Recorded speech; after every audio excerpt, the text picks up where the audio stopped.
Welcome to the Skate Like You Podcast.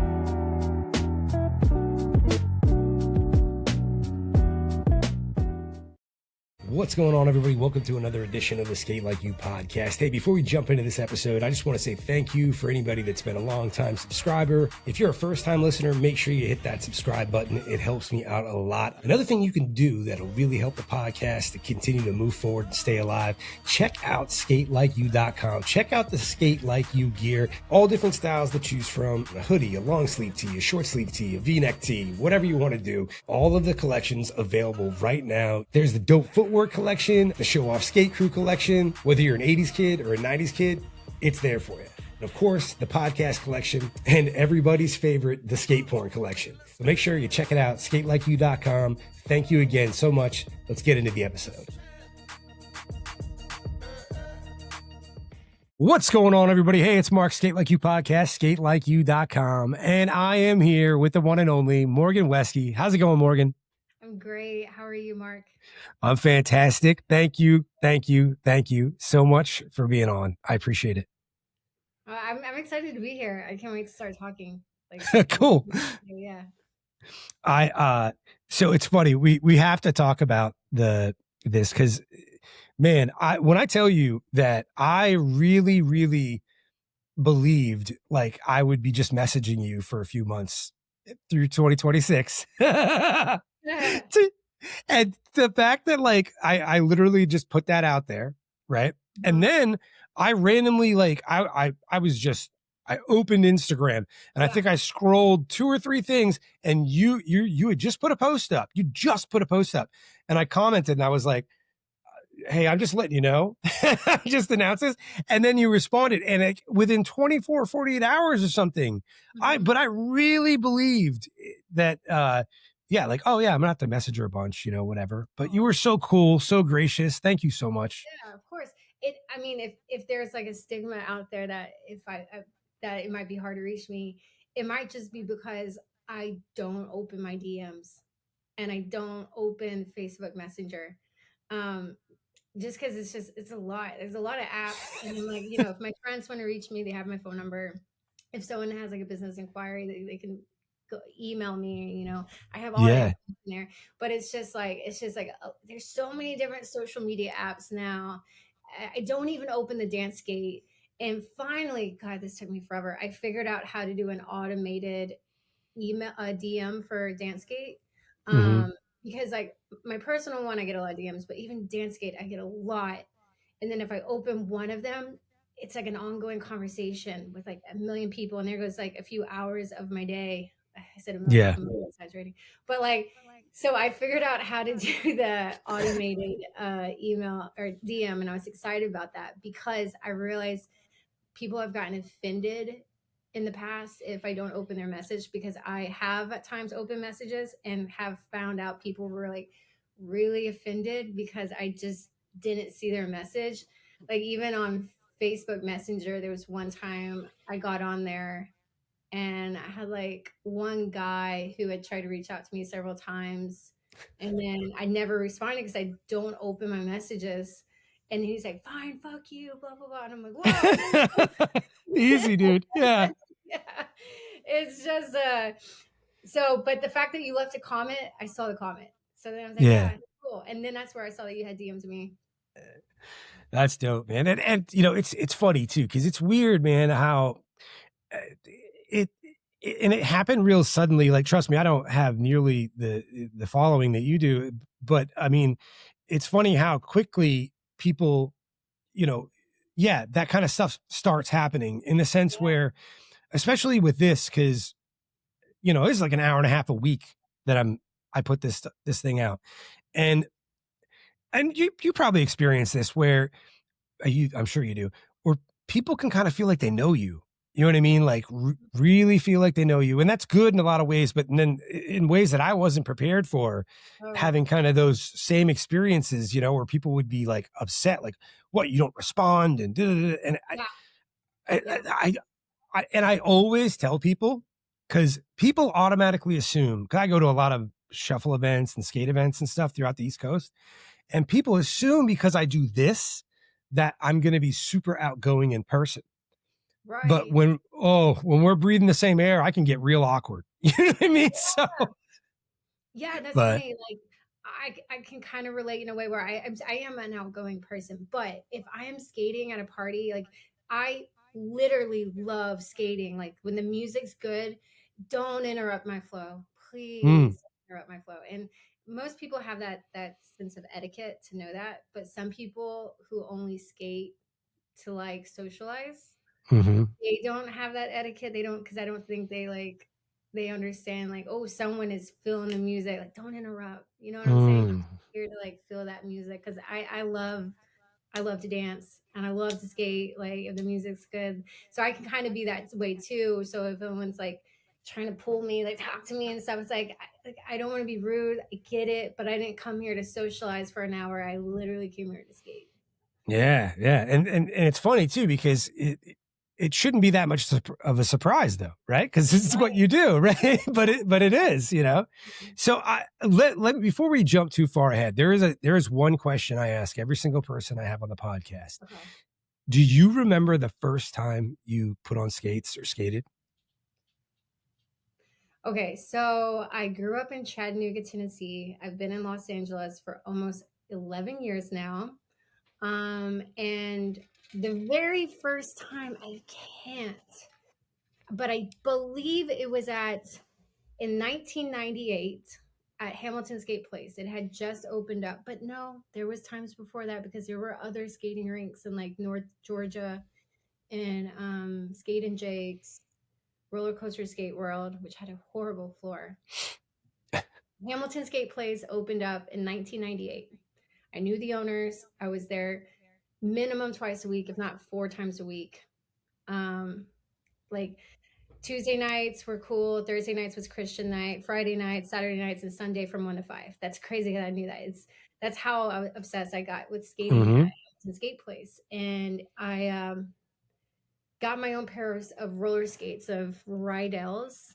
I believe they were white boots with purple laces, purple wheels, and that was my first pair of skates. And so I was going there religiously in second grade, third grade, fourth grade, fifth grade, a lot as a kid. And then because it was like the late 90s, early 2000s, I also had rollerblades, like the Mm. actual brand rollerblades. So then I was also doing a lot of that outdoors and everything. But I was skating in the rink and like religiously. And having a single mother, it was easy for her to just drop me off like daycare, you know? Yep. So it's like when it's $2.50 to get in, you know? It's So 250. It was 250 in the afternoon sessions on Saturday and Sunday from 2 to 4:30 at my rink growing up in Southern Maine. But so yeah, it was $1.50 on Wednesdays from 6:30 yeah. to 8:30. And then on Saturday we could spin a wheel and it Uh-huh. might land on free. 350 was the max, but it might land on free or $1 or something like that. Wow. But yeah, So how old were you when you first started skating? so my big brother skated, my big sister skated. It's kind of funny. I always tell people it's kind of like I liken it to learning how to walk. Like I know I don't remember that happening, but I know I learned somewhere, right? Yeah. So I was just brought to that rink. My sister worked there, my brother worked there. Um, but I do absolutely remember by first grade, because like that Wednesday night session, I was going to that. And I remember specifically like sitting in school on Wednesdays being like, tonight, oh yeah, tonight's Wednesday. I get to skate tonight. So I know by first grade, I loved it. I absolutely loved it. But what got you to the rink the first time? Do you have family that skated? Did you just go out No. of like, no? Oh, I feel like I'm such the black sheep of my family. Like I didn't follow in anybody else's shoes. No one was a skater. Nobody was a dancer. Hmm. Um, I everyone's went to the same college. Everyone did basically the same thing. I'm just like the oddball when it comes to everything. Um, I um, I just remember being really little in the back seat of my mom's car and just seeing that rink open up and just being excited. I was such an athletic, outgoing, very active kid. And me and my neighbor, Brittany, we would go a lot. And then it became great for my mom just to drop me off so she can go do errands and stuff, as a single parent. So I think it was just me being enticed by seeing a roller rink open up. And then I did anything and everything active as a kid, athletic. So then I was like rollerblades, quads, everything. I even like started playing like roller hockey with my brother's golf clubs. I was such an innovative kid. I was like this like natural born leader, like creative innovator person, like an entrepreneur at a young age. So I remember like, what can we use for a puck? And I got like a Coke can, and I was like, oh, this is perfect, aluminum. Let's smash it with our Smash foot. it. And I used an aluminum Coke can as the puck on our rollerblades, playing with my brother's golf clubs until he found out, and he was mad. Yeah. But yeah, that was basically it. So then I skated a lot outdoors, skated at Hamilton Skate Place. And then I think come like middle school and high school, I pulled back on skating. And then it was, I think in high school, I got back out my rollerblades because I miss being active. And I would go downtown Chattanooga, Tennessee, and roll around on my rollerblades. And even when I was in college, so now like my early 20s, I was rolling around on my rollerblades, and nobody was skating like that in Chattanooga. Not on rollerblades, not on quads. There was like a couple guys I saw on inlines that were doing really aggressive like street skating, and I was like, oh my god, you guys are so cool, can I come hang out with y'all? And I remember even like just skating around with my headphones on. And this is years ago. And like people pulling up in their cars, and someone rolled down their window and being like, it's so lame. Like, get a skateboard.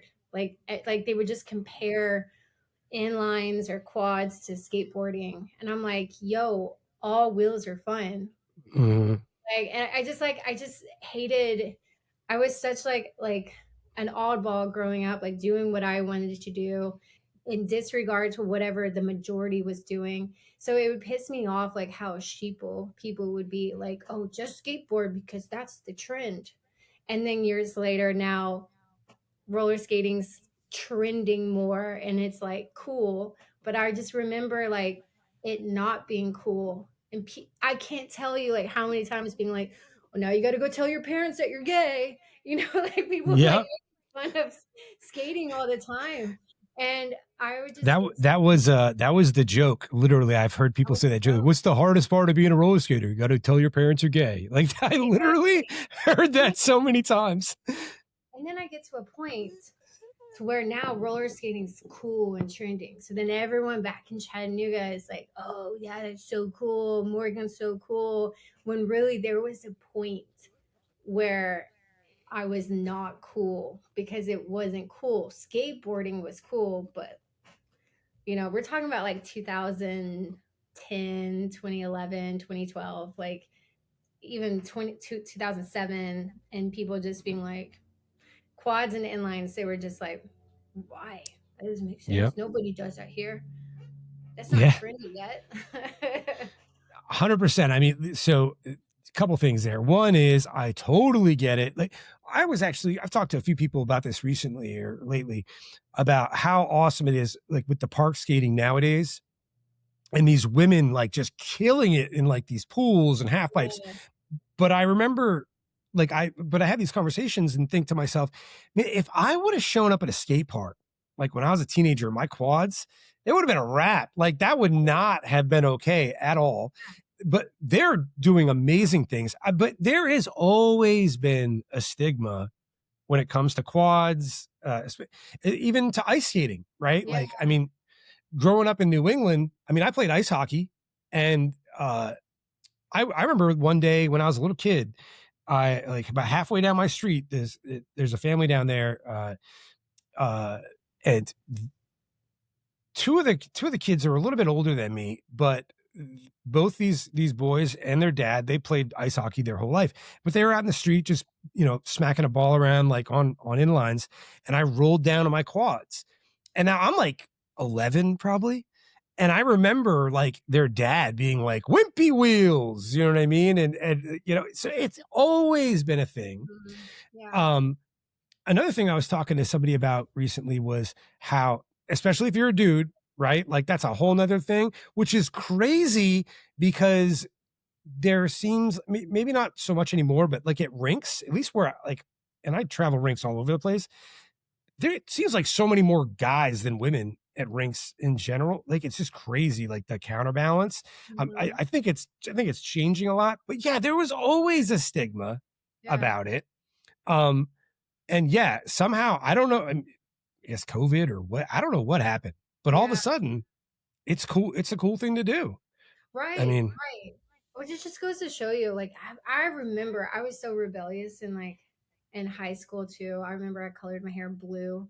So like I grew up kind of like well, because like I kind of had this. I was this type of person who I would get tired of people just following trends for the sake of following trends, and it's because everybody wants to blend in. So if the majority's doing it, it's safe to do it. But if they're not doing it, you're going to be weird.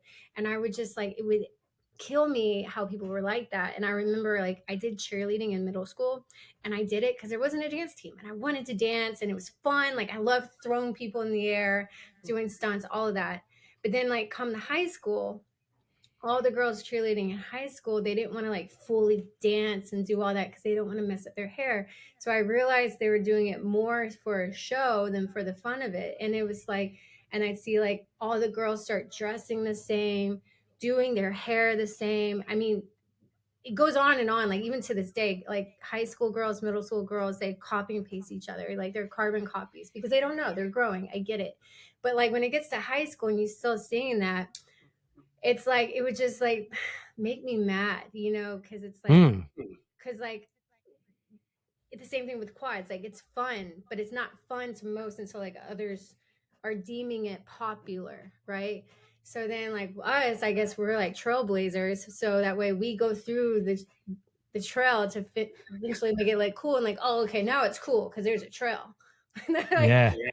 I remember like going back to like high school, like even like getting made fun of just for even having my because I had rollerblades too, and even I would throw my rollerblades to roll around downtown, and people like make fun of me, and then I would have a an intellectual conversation with some of them, and I'd be like, "You don't like this music.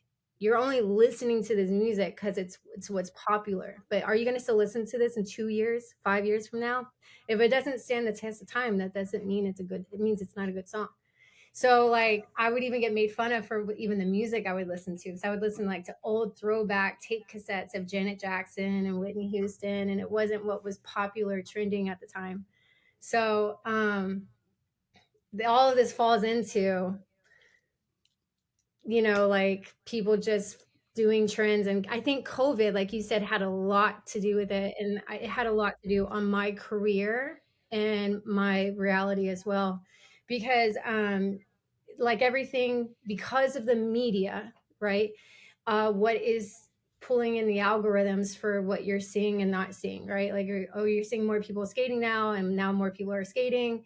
So yeah, here in Los Angeles, there was a long time skating here in Venice Beach where I was the youngest like skater. I not always, but like one of the regular skaters. Like everybody was much older. I remember trying to get all my dance friends like, come skate, come on, I'll teach you how to skate. Dancers make the best skaters. You'll learn really fast. And then during COVID, like 2019 to 2020, 2021, 22, it just started multiplying. Like more and more skaters started coming out, and which was awesome. It's what I wanted, like exactly what I wanted.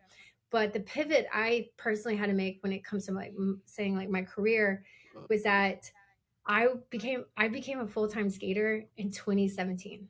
So as soon as I moved to Venice, and I moved to Venice down from North Hollywood that I originally moved to because that's where all the dance studios are. If you want to be a Mm, professional dancer, choreographer, you have to be in North Hollywood. I didn't like living there. I found myself driving down the 405 to Venice Beach 3 times a week just to go skate. And I was like, I just got to move here. I love Venice. I love skating. I love skating. I love skating. I got to move here. I find a place. My rent doubled. Some of my dance friends were like, girl, you're not going to be able to pay that. And I said, no, but I, I want this to be my reality. There's 24 hours in a day. And if you can have most of those hours consuming what makes you happy, your reality is going to be a lot more happier because that's Mm. how many hours are in a day. So if I am sitting in here the majority of my day, however this makes me feel is what's going to create my reality. So if I can be by the beach looking at the ocean a few times a day and skating a few times, the chances of me manifesting the reality that I want is now greater because I am immersed in it throughout the Mm. time, throughout the day. So I started making more money. I was able to pay that doubled rent and everything. And I started skating out here. I was getting asked to teach lessons because I was prioritizing my happiness and bliss. Everything else fell into place. I didn't Mm. chase for abundance and money and happiness and relationships. It just naturally unfolded by prioritizing what made me feel the best. And by doing that, everything kind of just fell in line. I didn't have to force a door open. It just started naturally doing that. And what I mean by also prioritizing my happiness was that at the time I was, pursuing being a professional backup dancer and choreographer. I was part of two hip hop companies and a professional dance hall crew. I had an agent, going to auditions and everything, taking classes every week. It was really hard because it's very cutthroat and competitive to the point where it can be damaging on you mentally because of the how the competitive Mm. comparisons. And so because of that, I was like, I am getting depressed. So I was like, let's just go down to the boardwalk. Let's go to the beach and take our skates. And that's when I came across the Venice Beach skaters. And I was like, Mm. oh my God, this is so exciting. I was like, I have to do this. This was 2015. And I ended up making the decision to move to Venice from North Hollywood after living out here for a few months because that made me more happy. And the moment I did, well, it was after 2 years of North Hollywood. I moved to Venice 2017, and now I'm teaching. I was teaching lessons every week. People just actually asking for lessons. I then made a flyer and I posted it up at the rental skate shops. And I said, hey, can I post this flyer here? So now when tourists come to rent roller skates, they can hit me up for lessons. So now I'm doing that. I'm getting asked to book shows. I'm asking to perform. I was booking commercials. I was just skating out there one day. And next thing you know, I'm in a Zelle commercial. And I didn't, Zelle wasn't even a thing yet. And all of that started happening, and it was beautiful. And I was of what I was pursuing to be a full-time professional dancer, I was now doing it on roller skates. And Mm. so now when COVID came along, everything that I wanted more skaters my age. I wanted more skaters in general out there. I didn't want just to skate Saturdays and Sundays. I wanted to go to the plaza every day of the week, and there always be people out there. And now there is, where there wasn't. It was only Saturdays and Sundays. Now there's people out there every day. And when COVID started, the skaters multiplied, and I wasn't booking as many jobs anymore because now there's more people. And then at the same time, during COVID, a lot of brands and companies shifted because of all the heightened racism that was happening around the world. So now a lot of these brands, and I'm not just making this up. I know for sure because I'm friends with casting directors. They pivoted. They were trying not to book any white people because during that was a very sensitive time. So they were all we all know this. We're being precautious of their brand. So now Mm. because of that, and I'm a white girl, I'm not booking anything. But Mm. I'm so happy for others. I don't have a FOMO mindset at all. Like I really do believe like in 3.14 pi, there's enough pie for everyone. Oh, So yes. yeah, so I just pivoted and I said, okay, I'm not booking jobs and now I can't pay my bills. I'm not booking as many jobs anymore as I used to. And that's fine. It's someone else's time to shine. So then I was like, well, what is working? So I go back to my thinking of like, let's focus on my happiness. And when I focus on my happiness, a door always opens. And then what door is open? And I realized my class teaching. People are like, teach more, teach more. And I was barely teaching. And I was like, okay, cool. And that was the start of really doing my dance skate workshops. Mm. And I, that's when I started going full throttle. But I had already created dance skate by then, which I created it in November 2019. And then it was just an Instagram page, but it didn't turn into like classes and workshops into like a business until 2021. Okay. I do want to ask, this is all amazing. I want to ask though, because there is the Morgan though that's before heading out to Cali, right? Is Yeah. in Chattanooga. So Yes. I want to back up just a little bit. What was the like when did you decide like I'm going. I'm out of here, right? I'm going. And what was the initial game? It was to dance. That was the thing. Like Yes.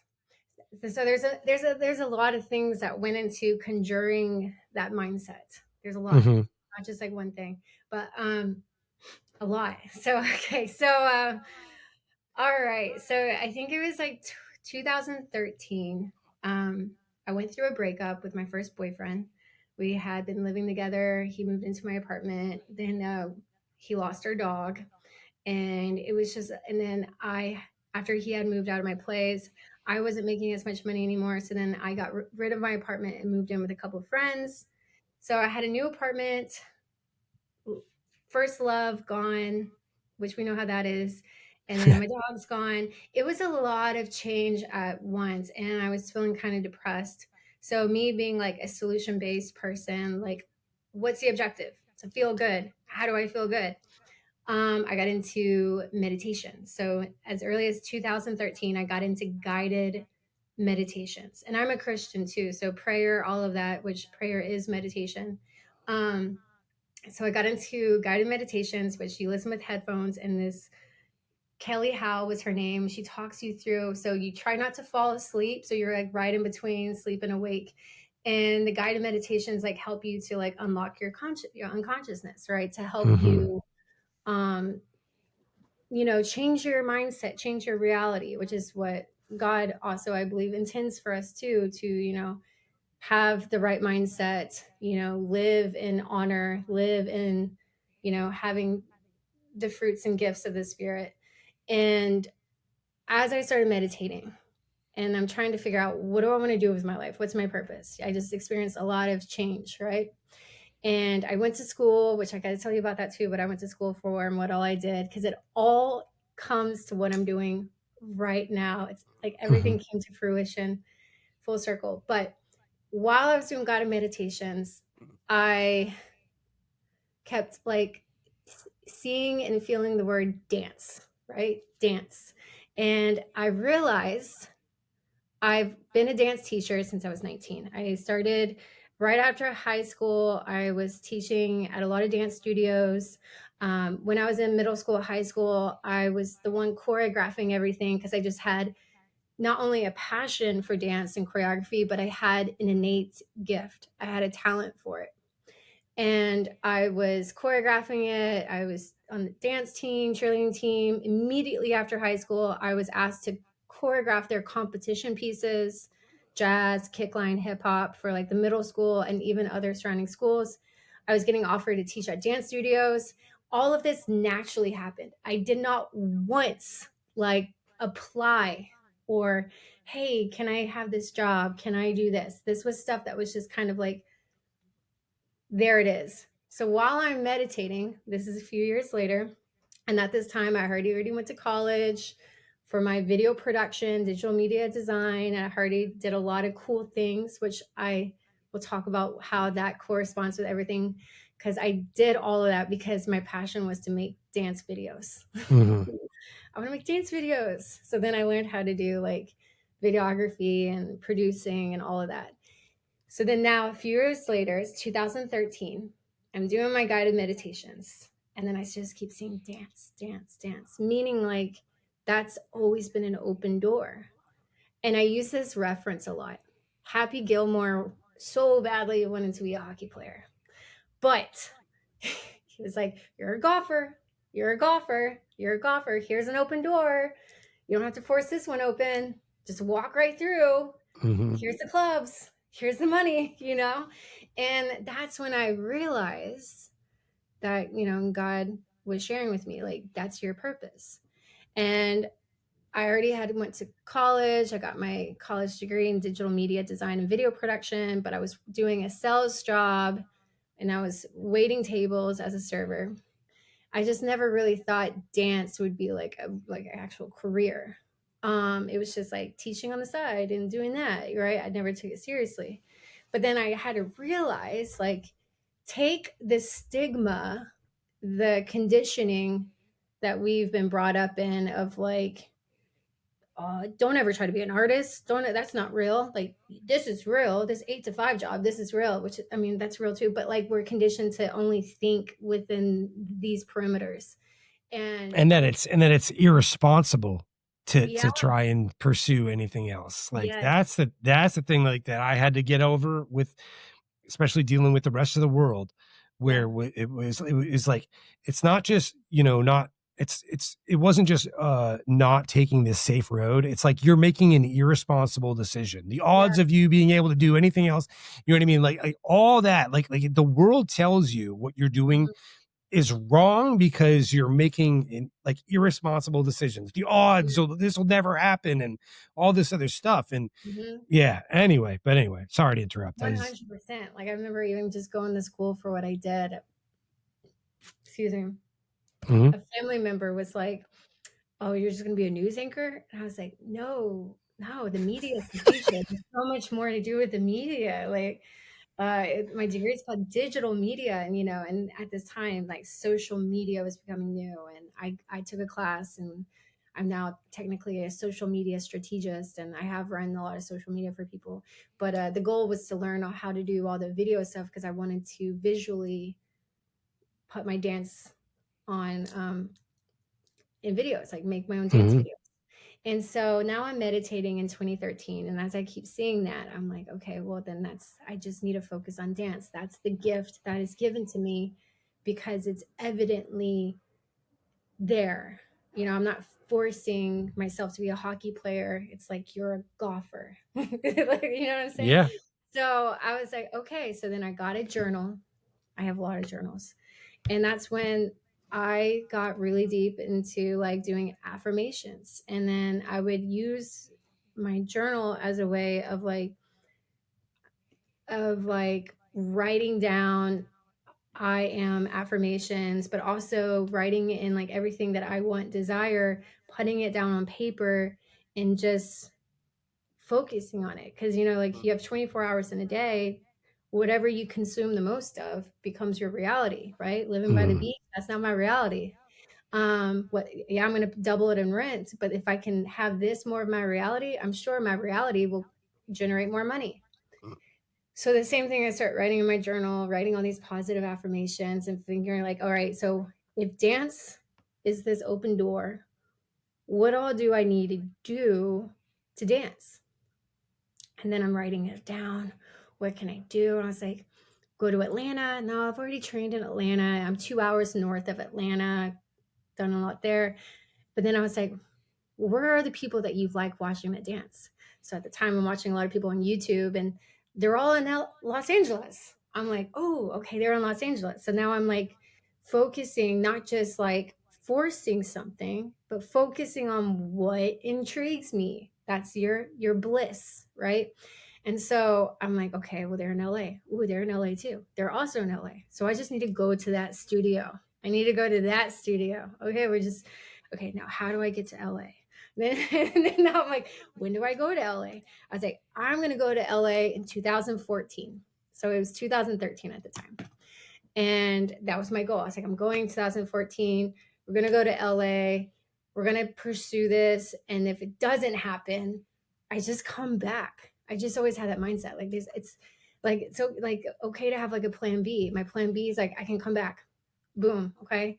Um, and also, what kind of helped fuel this mindset of all of this was not just through all the changes I was going through at the time, but I also was diagnosed with myelofibrosis, which is an overproductive bone marrow. Hmm. So, a few years prior to that, I was 19, and I found out I had like less than 5 years to live. And the way I found out was wild. Um, I was working at the dance studio at the time, and I was teaching dance classes there to kids, homeschool kids Monday through Friday. And a lot of times I had a hard time getting up during the day, like really hard time getting up. And I would struggle to get out of bed. I would struggle to get a shower. I'm not kidding. Like the idea of like washing my hair, getting dressed, like it took all my energy. And I remember walking down there to the dance studio and I just started bawling and crying. And I was like, I don't know what's going on. I have no energy. And I was like so sad because I was like, I didn't know what was going on. But like it was so hard just to fucking get dressed. And one of the dance moms drove me to the hospital. And they took my blood. And then that's when they're like, oh, wow, like, surprised you haven't had a stroke yet or a blood clot. And they're like, well, maybe it's just inflammation. Like, maybe you took something or did something. Like, come back in a week. We'll take it again. And they did. And it was like, that's why I was tired. I was not getting any blood to, like, my head or my heart. And which made sense because at this time I'm 19. I'm already out of high school. teaching in the dance studio, but in high school, I was starting to have symptoms of that too. I had to get some MRIs done because like I had no energy. I remember like falling asleep in every class and my teachers getting so mad because they thought I was just being a bad student. I'm like, no, like I can't stay awake. I'm like drinking energy drinks every day. I would like fall asleep every day after school, fell asleep standing up at soccer practice, chugging energy drinks all the time. I just didn't know why I was so tired. So then now after the walk-in clinic a couple times, I go to, they send me to an oncologist. And then that's where they're like, oh yeah, your platelets are stupid high. We don't know why. Let's send you to a pathologist. So now I go to a pathologist and they have to dig within my bone and my marrow to pull out bone and marrow. And they're like, yeah, you have myelofibrosis. It's a very rare blood disorder, but usually it's in people that are 50 up. They're like, it's not genetic, it's just a mutation.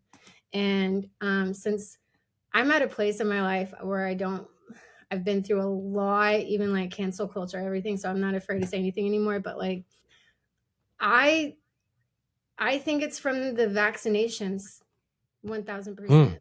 I don't even care. Like, sorry if you get a bunch of comments, but one of my genes, not on here. This isn't the place to worry about it. I promise. One of my genes just mutated. So it's not genetic. They didn't know what it was. They couldn't tell me what it was. I'm searching online and everything. They don't know what it is. And I remember turning 18 and my mom was taking me to go get my flu shot, the annual flu shot. And I just had this instinctual gut. I do believe I have the gift of faith because I've just had this knowingness, like where I just really trust myself. And I was like, no, I don't want to get the flu shot. I don't find the reason. I don't want to. And the reason why I also think it might be something like that is because now with all the stuff coming out, it's out that, you know, a lot of the vaccines that create these antibodies is like putting the other DNA within you that causes your body to fight off stuff. And now your body becomes reliant on other things in so many words, kind of trying to keep it vague, but like, a lot of it has to do with blood clots and stuff like that and causes mutation of the DNA. I've done a lot of research and that's kind of what I felt it was just, you know, especially like babies getting all the hepatitis shots and stuff. And look, I think there is a pro and con in everything. I really do. I do believe we live in a world of yin and yang. There's good, bad, evil. There's everything. There is pros and stuff. And there are also cons and stuff. And what you just have to really come down to is just what do you resonate with? And that's why I'm not a debating person. You won't ever catch me debating about anything. I don't force my opinion on anybody. I'm not an absolutist. I do have my own relationship with God and I do have my own beliefs, but I do believe in acceptance of everyone and putting love first. So like if people agree differently, that's fine. But again, I don't debate. I don't do any of that. I'm all about just extending hand of love and forgiveness and grace to everyone.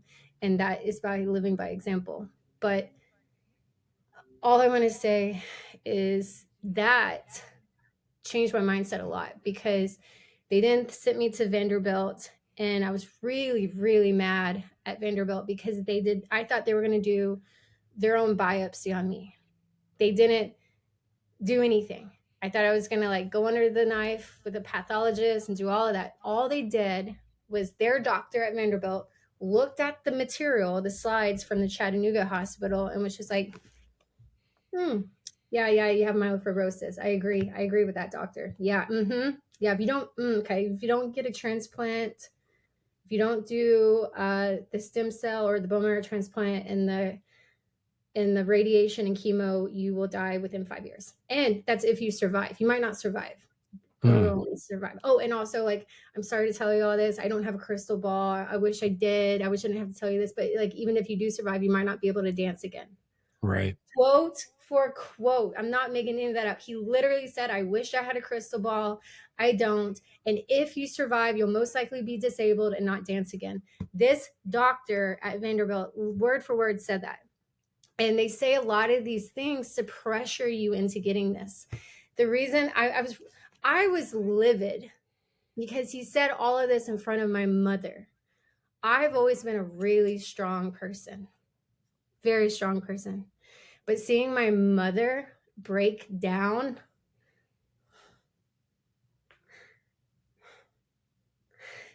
and there was absolutely like no sympathy, and you say that to a mother,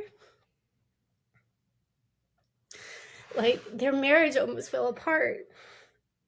And then my mom had trouble sleeping at night, thinking that her daughter is about to die. And I was so mad because I was like, you're just literally, we paid all of this money just for you to look at the same paperwork from Chattanooga Hospital to tell me the same thing, and you're not going to put me under the knife. And so at this time, I am studying my faith.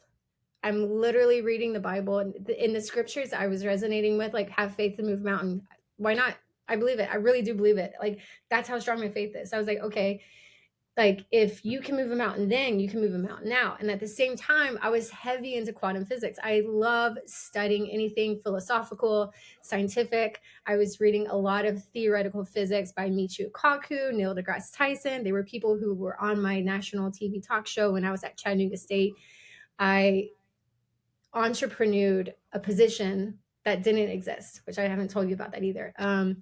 I created a social media internship at the school because their website was trash. And it was just like basic HTML. So I like used my videography degree that I was doing then and put all these cool videos that I made on a thumb drive, just walked into the media department. And I was like, here, add these to your website. They created me a social media position. Next thing you know, the president of Chattanooga State was like, hey, I'm starting a national talk show again.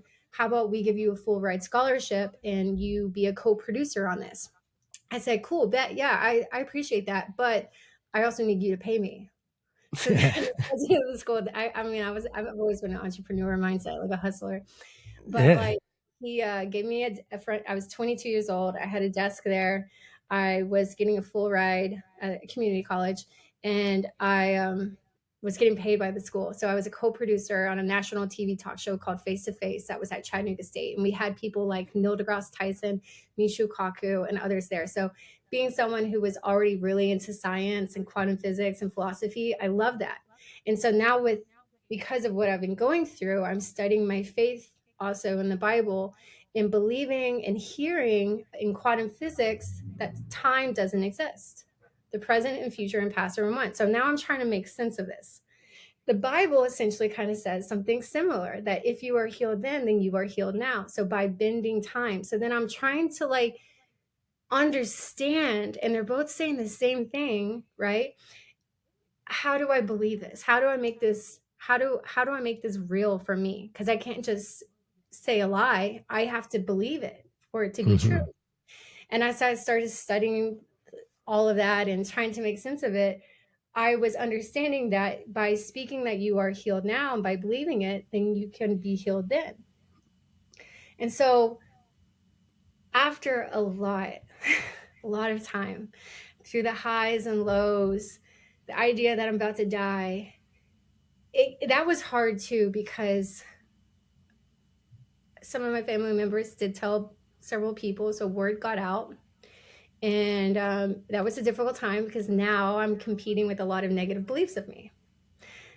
I was at Walmart once, and I was grocery shopping once, and people stopping me like, "Oh, I heard that you're sick. I heard that you have leukemia. I heard that you're, MySpace, Facebook, prayer blankets in the mail." And at nice, it seems nice to have that attention. Everybody wants to be validated and recognized. They want that attention. Not until you actually get plenty of negative attention. That's when you don't want it. You don't want the pity party. At first, everyone wants that, and that's why you see everyone online, woe is me, woe is me. But trust me, after you get enough woe is me, you don't want the woe is me. So as I'm studying the Bible, studying scripture, and I'm studying like even the crazy correlation between all of that, I started believing like, yeah, I am healed. If God heals me then I am healed now. Like what is going to manifest has to be what I'm owning now and believing in now. And so when all these people started approaching me, "Oh, I heard you were sick. I heard you were sick." I said, "No, I'm great. I'm good. I'm actually good now." They didn't ask how, they didn't ask why. They just took my word for face value. And in that doing, I believed I was changing the narrative. I was no longer the sick girl. I was the girl who was a dope ass choreographer, excuse my language. And by that time, I was having a hard time, because I'm 19 years old.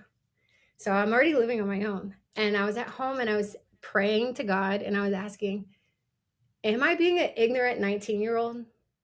Right. Or am I actually trusting my intuition and instinct?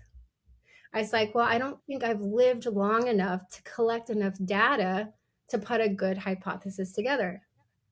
Meaning, like, I could be ignorant right now. I just don't know. So now I'm like, praying to God, wondering, am I being ignorant, or am I actually trusting my faith? I need more awareness, more data to collect to make a hypothesis, right? So I decided to go take this prescription that the Vanderbilt did give me, that is a chemotherapy drug.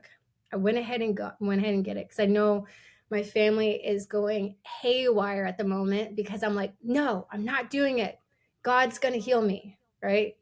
They're thinking, crap, our 19-year-old is about to die because she's not going to get the transplant. Right. And so I went ahead and got the chemo drug, and I drove to my mom's office, and I had this chemo drug in the palm of my hand. Now, mind you, it's a chemo drug. It would start the process of chemotherapy. However it worked, it's called like Hygeria or something like that. It's very powerful. I walk into my mom's office, and this is where I was debating, am I being an ignorant 19-year-old, or am I really leaning on real intuitive insight? And so I walk in her office, and after I prayed and asked for guidance on something that I needed guidance on, my mom hung up the phone. She's like, "Oh, Morgan, I'm so glad you're here. I just got off the phone." I was like, okay. She had no idea this drug was in my hand. She said, "I was just on the phone with MD Anderson in Houston, Texas. It's the #1 cancer hospital in the world. And I know you didn't want to do what the Chattanooga Hospital and the Vanderbilt Hospital asked you to do, but would you be willing to go see them for a third referral?" And I said, "Of course. Hell yeah." And they said, "Great. They want to do their own biopsy. They actually want to do their own pathology on you. So just don't do anything different." And I said, okay. And I walk away. Yeah. We go to Houston, and they did everything. They took, like, they dug in my bone and marrow, pulled it all out. And by this time, a lot has happened. I prayed, I asked for guidance. I'm actually trying to be as intellectual as possible, like how much truth is in intuition and how much truth is in logic. Like, am I being ignorant or not? I'm and so by the time all that was done, the doctor said, "Morgan, I'm going to be honest with you. Since you're not really experiencing that many symptoms, if you just continue to take a baby aspirin once a day to keep your platelet count low, take iron to raise your hemoglobin, which also actually ironically lowered my platelet count. Do those 2 things a day. And if your symptoms happen to come back, the tiredness and stuff, or anything increases, then we will talk about having the transplant. Then we will talk about doing the chemo and radiation. But we don't see any reason to jump the gun right now.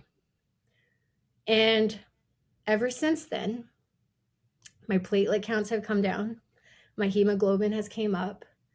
All of my blood levels have, for the most part, pretty much stabilized. And I've been taking baby aspirin and iron for the last,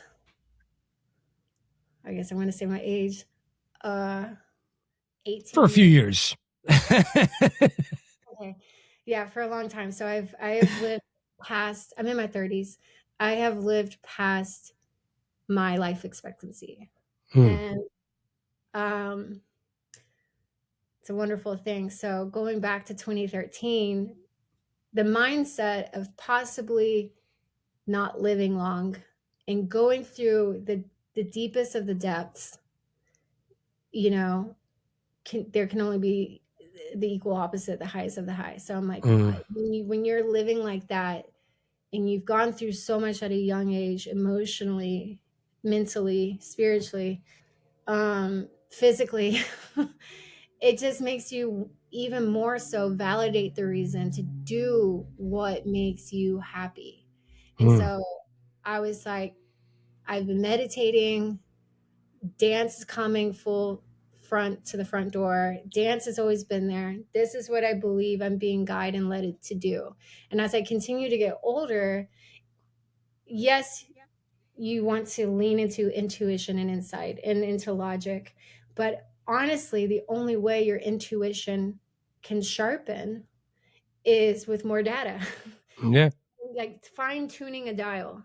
I actually heard a little kid, there was like this 10-year-old kid on Instagram, and he's like crazy, like intelligent. And the kid was like, well, yeah, we all have intuition, but I'm just not old enough to to fine tune that dial. I need to have more life experiences to know how to dial that. And you can dial that by collecting more data and trusting what is of instinct and what isn't, what is of that internal guidance system of knowing and of God, and what is logic, and what is the best path to take. So in my story there, I wasn't turning down a doctor, and I'm not telling anyone to. I'm just saying everyone's story is different. And even in that scenario, a 19-year-old Morgan was saying, am I being ignorant? Maybe I am. Let's go get the drug, you know? And I like to share that too, because it's very important, and everyone's path looks different. And whether that's going through with the surgery, whether it's not going through with the surgery, it's all going to look different for everyone, for whatever your divine purpose and mission is. So it's not like one is right or wrong, but you just have to kind of lean into that, knowing, having good, living in your truth, in an alignment with God, and surrendering. What I did, I surrendered. I surrendered to possibly being wrong. And then I waited for the right time and guidance. So here I am. 2014 is coming along, and I'm like, I'm moving to LA, I'm moving to LA, I'm moving to LA. But I kept pushing it back. I'm pushing it back because I was like, oh, I don't know where I'm going to live, or I don't have enough money yet. And I kept pushing it back. Next thing you know, it was November 2014. And my goal was to move 2014. Someone came up to me and said this, and this is one thing I preach to everyone I mentor now. If you don't set a date, it's never going to happen. You have to set a date. And then if your T's aren't crossed and if your I's aren't dotted, you just go with what you got. Because nothing is ever going to be perfect. Because the moment that you think it's perfect, you're going to push it back farther until it's even more perfect. So I said, okay, you're right. December 27th, 2014, I am leaving no matter what. And I'll just go ahead and pick a plan B. If I don't have my apartment lined up, I stay at a hostel. Ugh, okay, sure, whatever.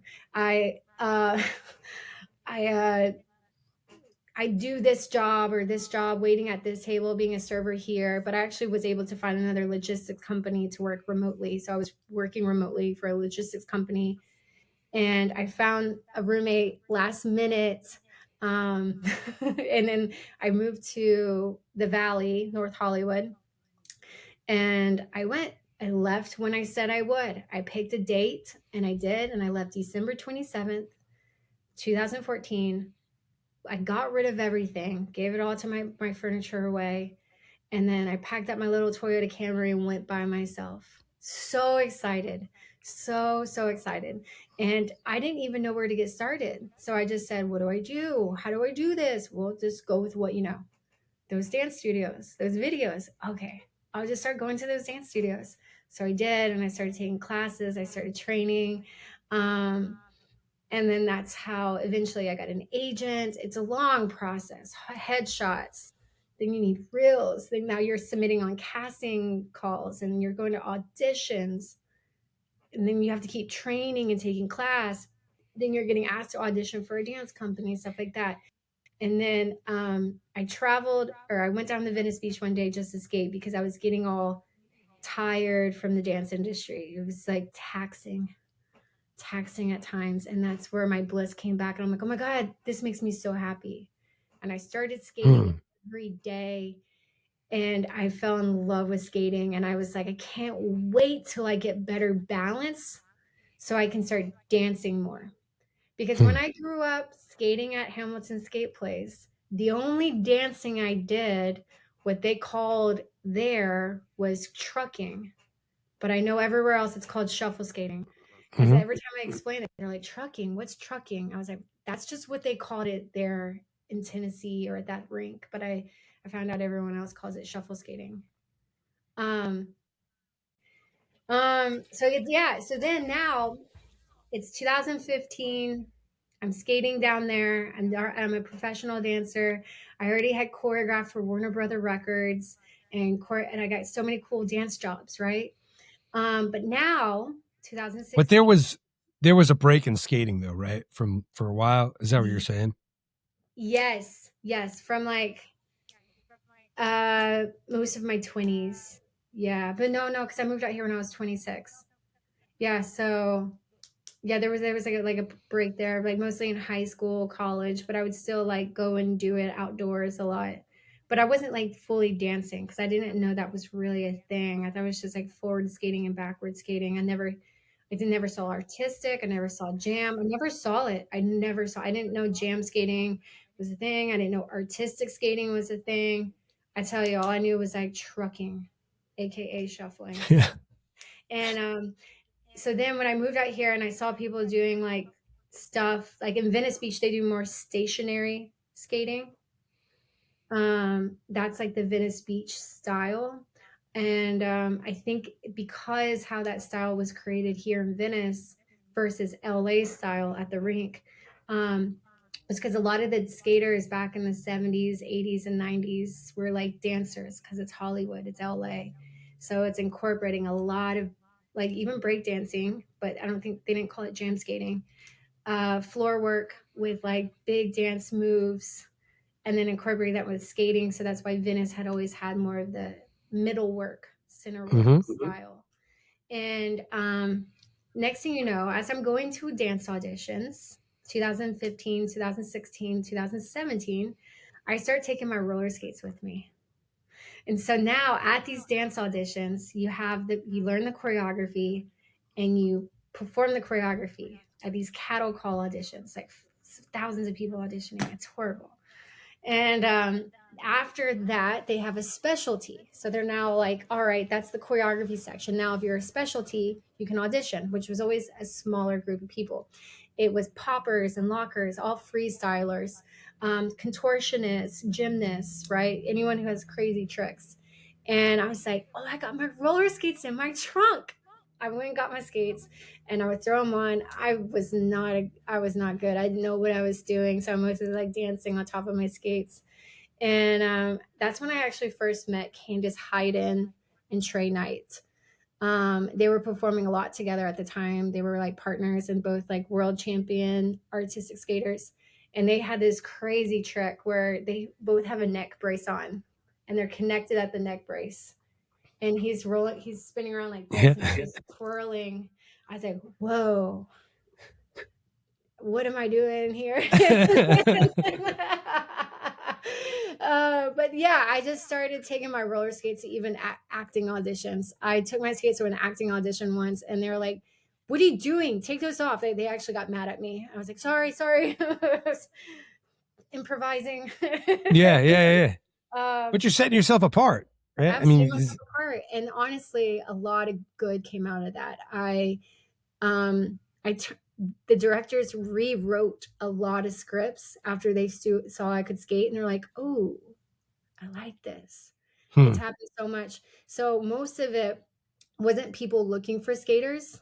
It was the fact that they saw me on skates and they're like, let's have that. That's how the Zell commercial happened. Me, Downtown Sam, and Miguel and another skater. Was it Norma? Yeah. We were all doing downtowns back and forth. It was like 2017. And the producers saw us and they're like, let's have that in our commercial. So we bypassed casting and they had the four of us doing downtowns in the very first Zell commercial. So a lot of the jobs came from just people being like, seeing it for the first time, because people don't have an idea. It's like, oh, let's get a professional roller skater. They don't think of that until they see it. And they're like, so that's how I was taking a lot of my skates there. And then I now was teaching a lot. I was performing a lot.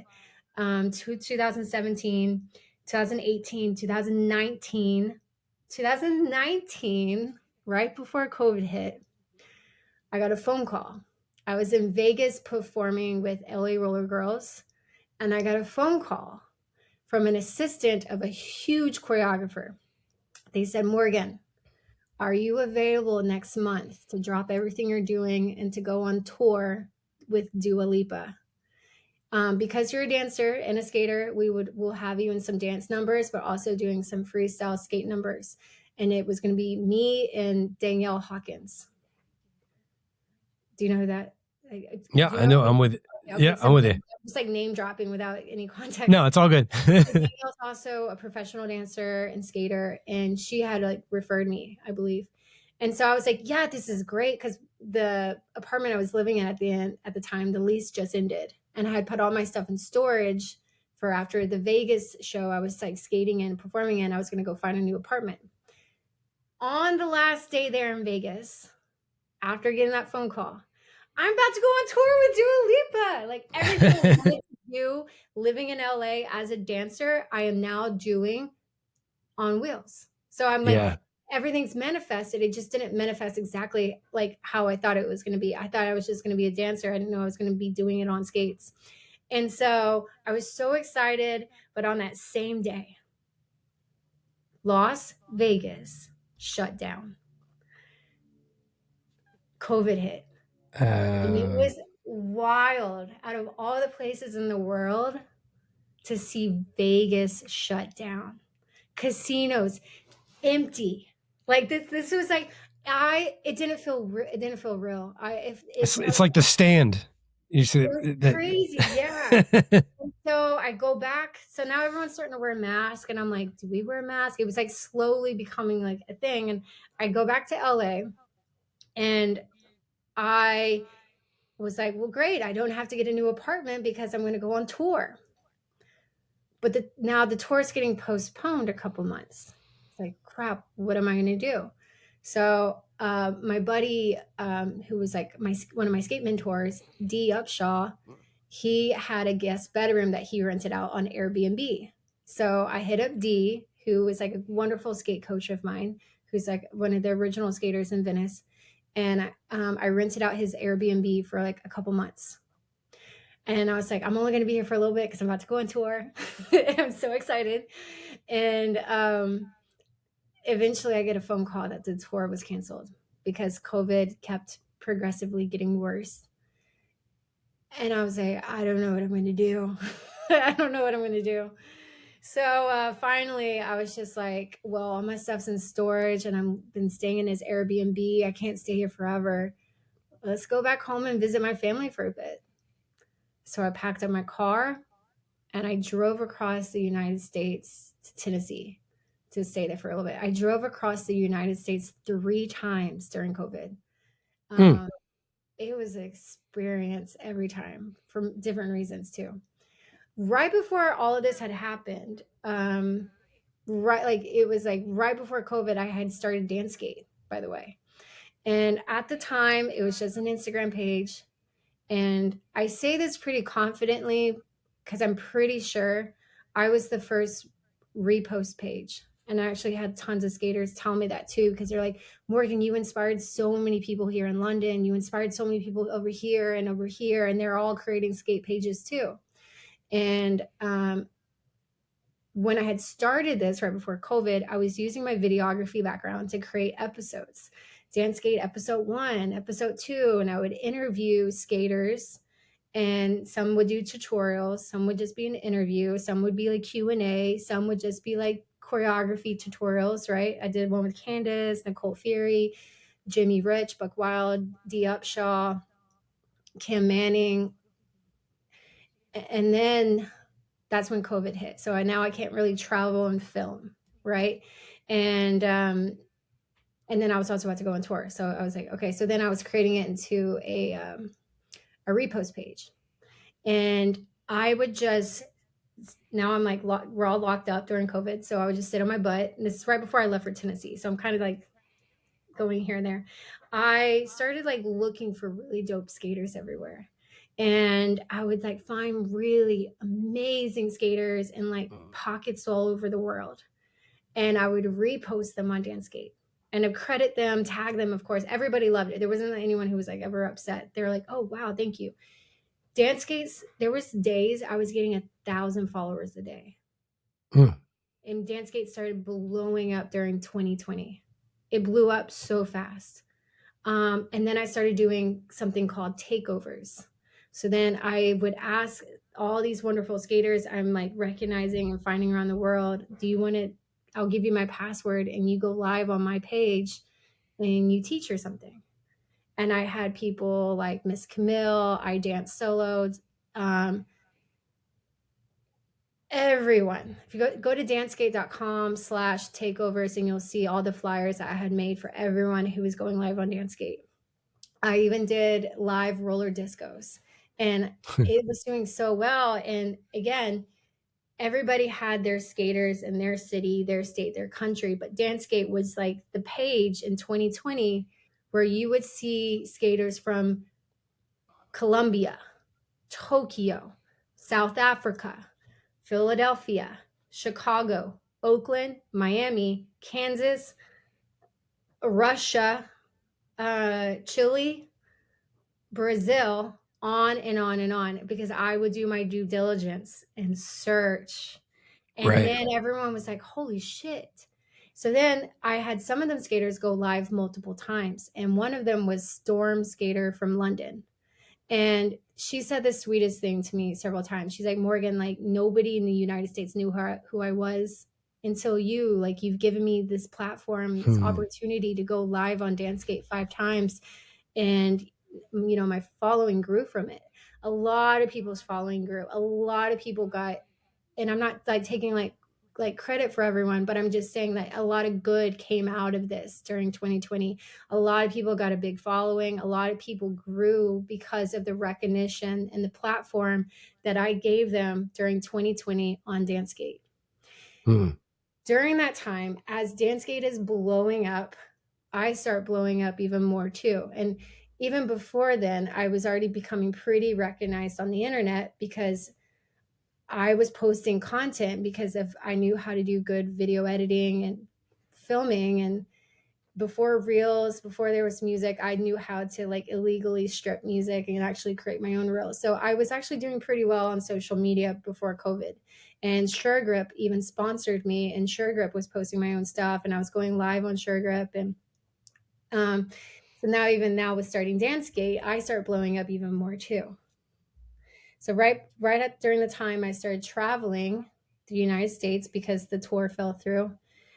As I'm blowing up, I start getting a lot of haters, a lot. And it was traumatizing for me for at least 3 years. And I had a lot of people they made up lies and rumors of me and try to cancel me. There was smear campaigns. There was a Facebook group that had over 500 comments about me. Tons of stuff. I was traumatized, but I was also really shocked because the amount of attention I was getting, I was like, am I Britney Spears? Like, this is a lot of attention for little old me. Like, Yeah. people were saying that I was racist, and which this was crazy because like all of my family, like all my friends are primarily like Black people, and even my family knew like all of the dance videos I made growing up about diversity and everything. So like nobody believed it. My whole family was like, Morgan, quit pulling our feet, like pulling our finger. Like that's not, nobody would. And no, Mom, seriously, they're all calling me racist, everything. And they say that I say the N word. And a lot of my Black friends came up, they're like, yo, we've been friends with Morgan for years. She never says the N word. The only thing she says is yo. And, that was very hard. And I preference all that too, because it was in correlation to the success I was having. Yeah. And the success with dance skate, the success with like, I remember even just like big OG skaters in other parts of the US. Who's this white girl? Why is she booking all these jobs? Even here in the US, like people being like, who's this girl booking all these jobs? And these are just people who, for one, they don't live in Hollywood. They live here, but they didn't move here for entertainment. I'm like one of those people who gets up, moves by themselves without knowing anyone to go pursue being an actor. Tons of people here in LA are people who are like that. But the people who don't move out here to do that, they don't know that's a reality. So then when they see that and they don't know, like, oh, well, for the last 6 years, I saved up money and I got an agent, I got headshots, and I've been going to auditions. They don't know all of that. They don't see all that because they don't know that's a thing. So when it came to a lot of the skate jobs and stuff, it was because I had for years moving out here by myself, doing so much legwork of like pursuing the entertainment industry. So now when there's acting jobs, there's also skate jobs on these casting sites that now I'm also paying for monthly. I've put a lot of money into it. So I even pay for all of this stuff. And finally to get an agent and everything, there's a lot that goes into it. So as the growth of my successes happen, you also get the ugly side too, the good and the bad. You get a lot of love, but you also get a lot of hate. It says both the yin and the yang are highlighted even more. And I ended up in Central America. So now I'm living in Nicaragua and Costa Rica. And I got off social media for a while and I couldn't be on it. I was really depressed. There wasn't a day that would go by that I didn't cry at least three times. And I remember one time I was in Costa Rica and I've been also off social media, not looking at it. And one of my friends texted me and said, don't get on social media today. And I'm like, I'm not. And then I saw what it was and I was like, it was like another like reset button. And it's kind of like a lot of advice I've given a lot of people, because there's been a lot of people come in the skating community who've gotten a lot of success too. And I have to tell them, like, look, it's normal. Like when you get more attention, you're going to get more good and more bad. Just don't focus on the bad so much,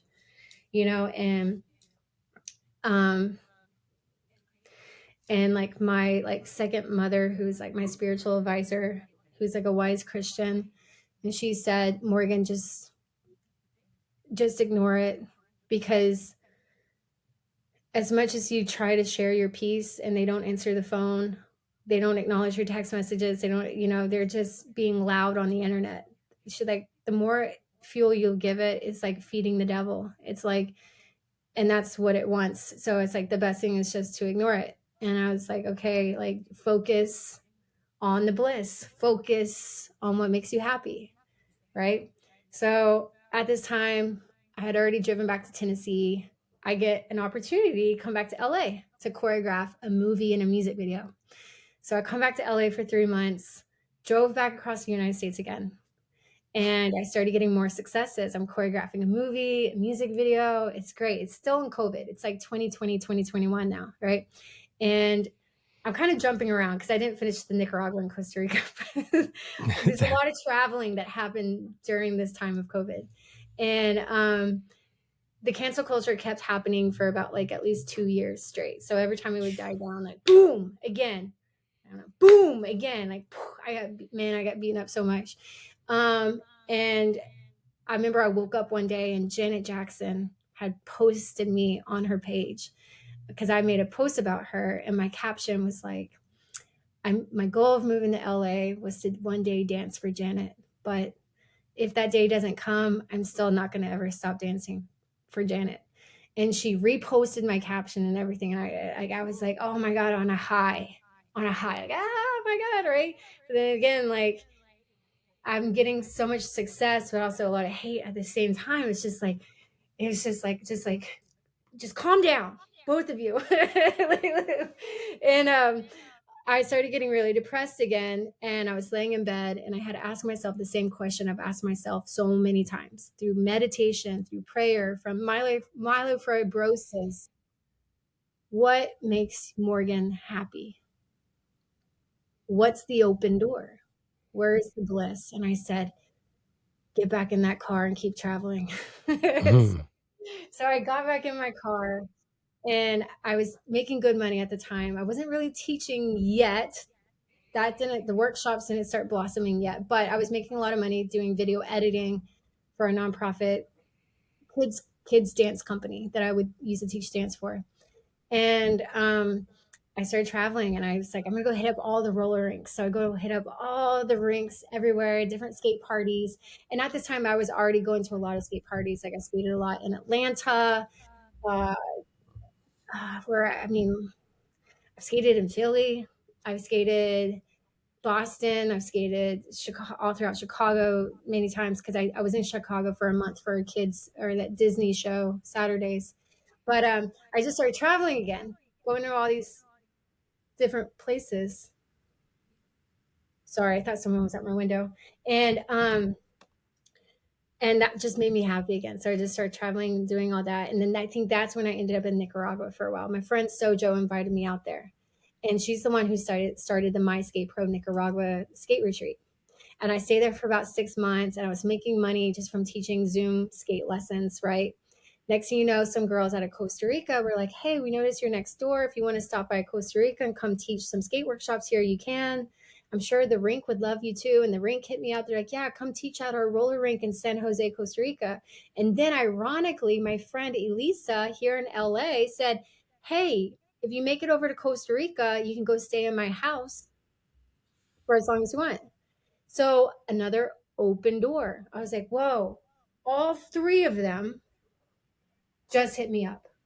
So then I left after 6 months of Nicaragua. I went to Costa Rica. I lived in my friend's house in San Jose. I taught at the roller rink there for 4 days a week. I taught for all the girls there that had their own like skate club. And then now I'm in Costa Rica, right? This is 2021, right? Still in COVID and everything. Now, I was sitting down one day, and I'm doing my best to focus on positivity. I'm doing my best to focus on happiness, right? But I was still crying every day. There wasn't a day that I wouldn't go by crying. And I had this epiphany one day when I was crying and trying to find some comfort in my like depression. And I said, Morgan, what if this never ends? What if every day is Groundhog Day? And I literally had to tell myself that, because all the advice I was getting from everyone was that, Morgan, this too shall pass. Don't worry, it'll go away. away. Don't worry, it'll go away. Morgan, it'll go away. It will go away. But every time it went away, there was another boom and another boom and another boom and another boom. Like I already had cancer. Can someone give me a break? And then now I have successes, and now I'm getting hate, and now there's a smear campaign. I'm just not getting a break. And I had to tell myself right then and there, like, what if this day never ends? Which is kind of ironically the same exact moral of the story of the movie Groundhog Day. He had to make the best of every day that was the same day. That's the moral of the story. So I said, what if for the rest of my life, people believe I'm a racist? People believe these horrible things about me, and I can't run from them. I can't change them. I just have to live this way. And I was like, I have to learn how to dance in the rain. Mm-hmm. And that really hit me for the first time right there. It was like I found my alchemy. And that's when I started thinking, I'm gonna do this. I want to create a website. You know, I have my DanceGate Instagram, but I'm gonna do dancegate.com.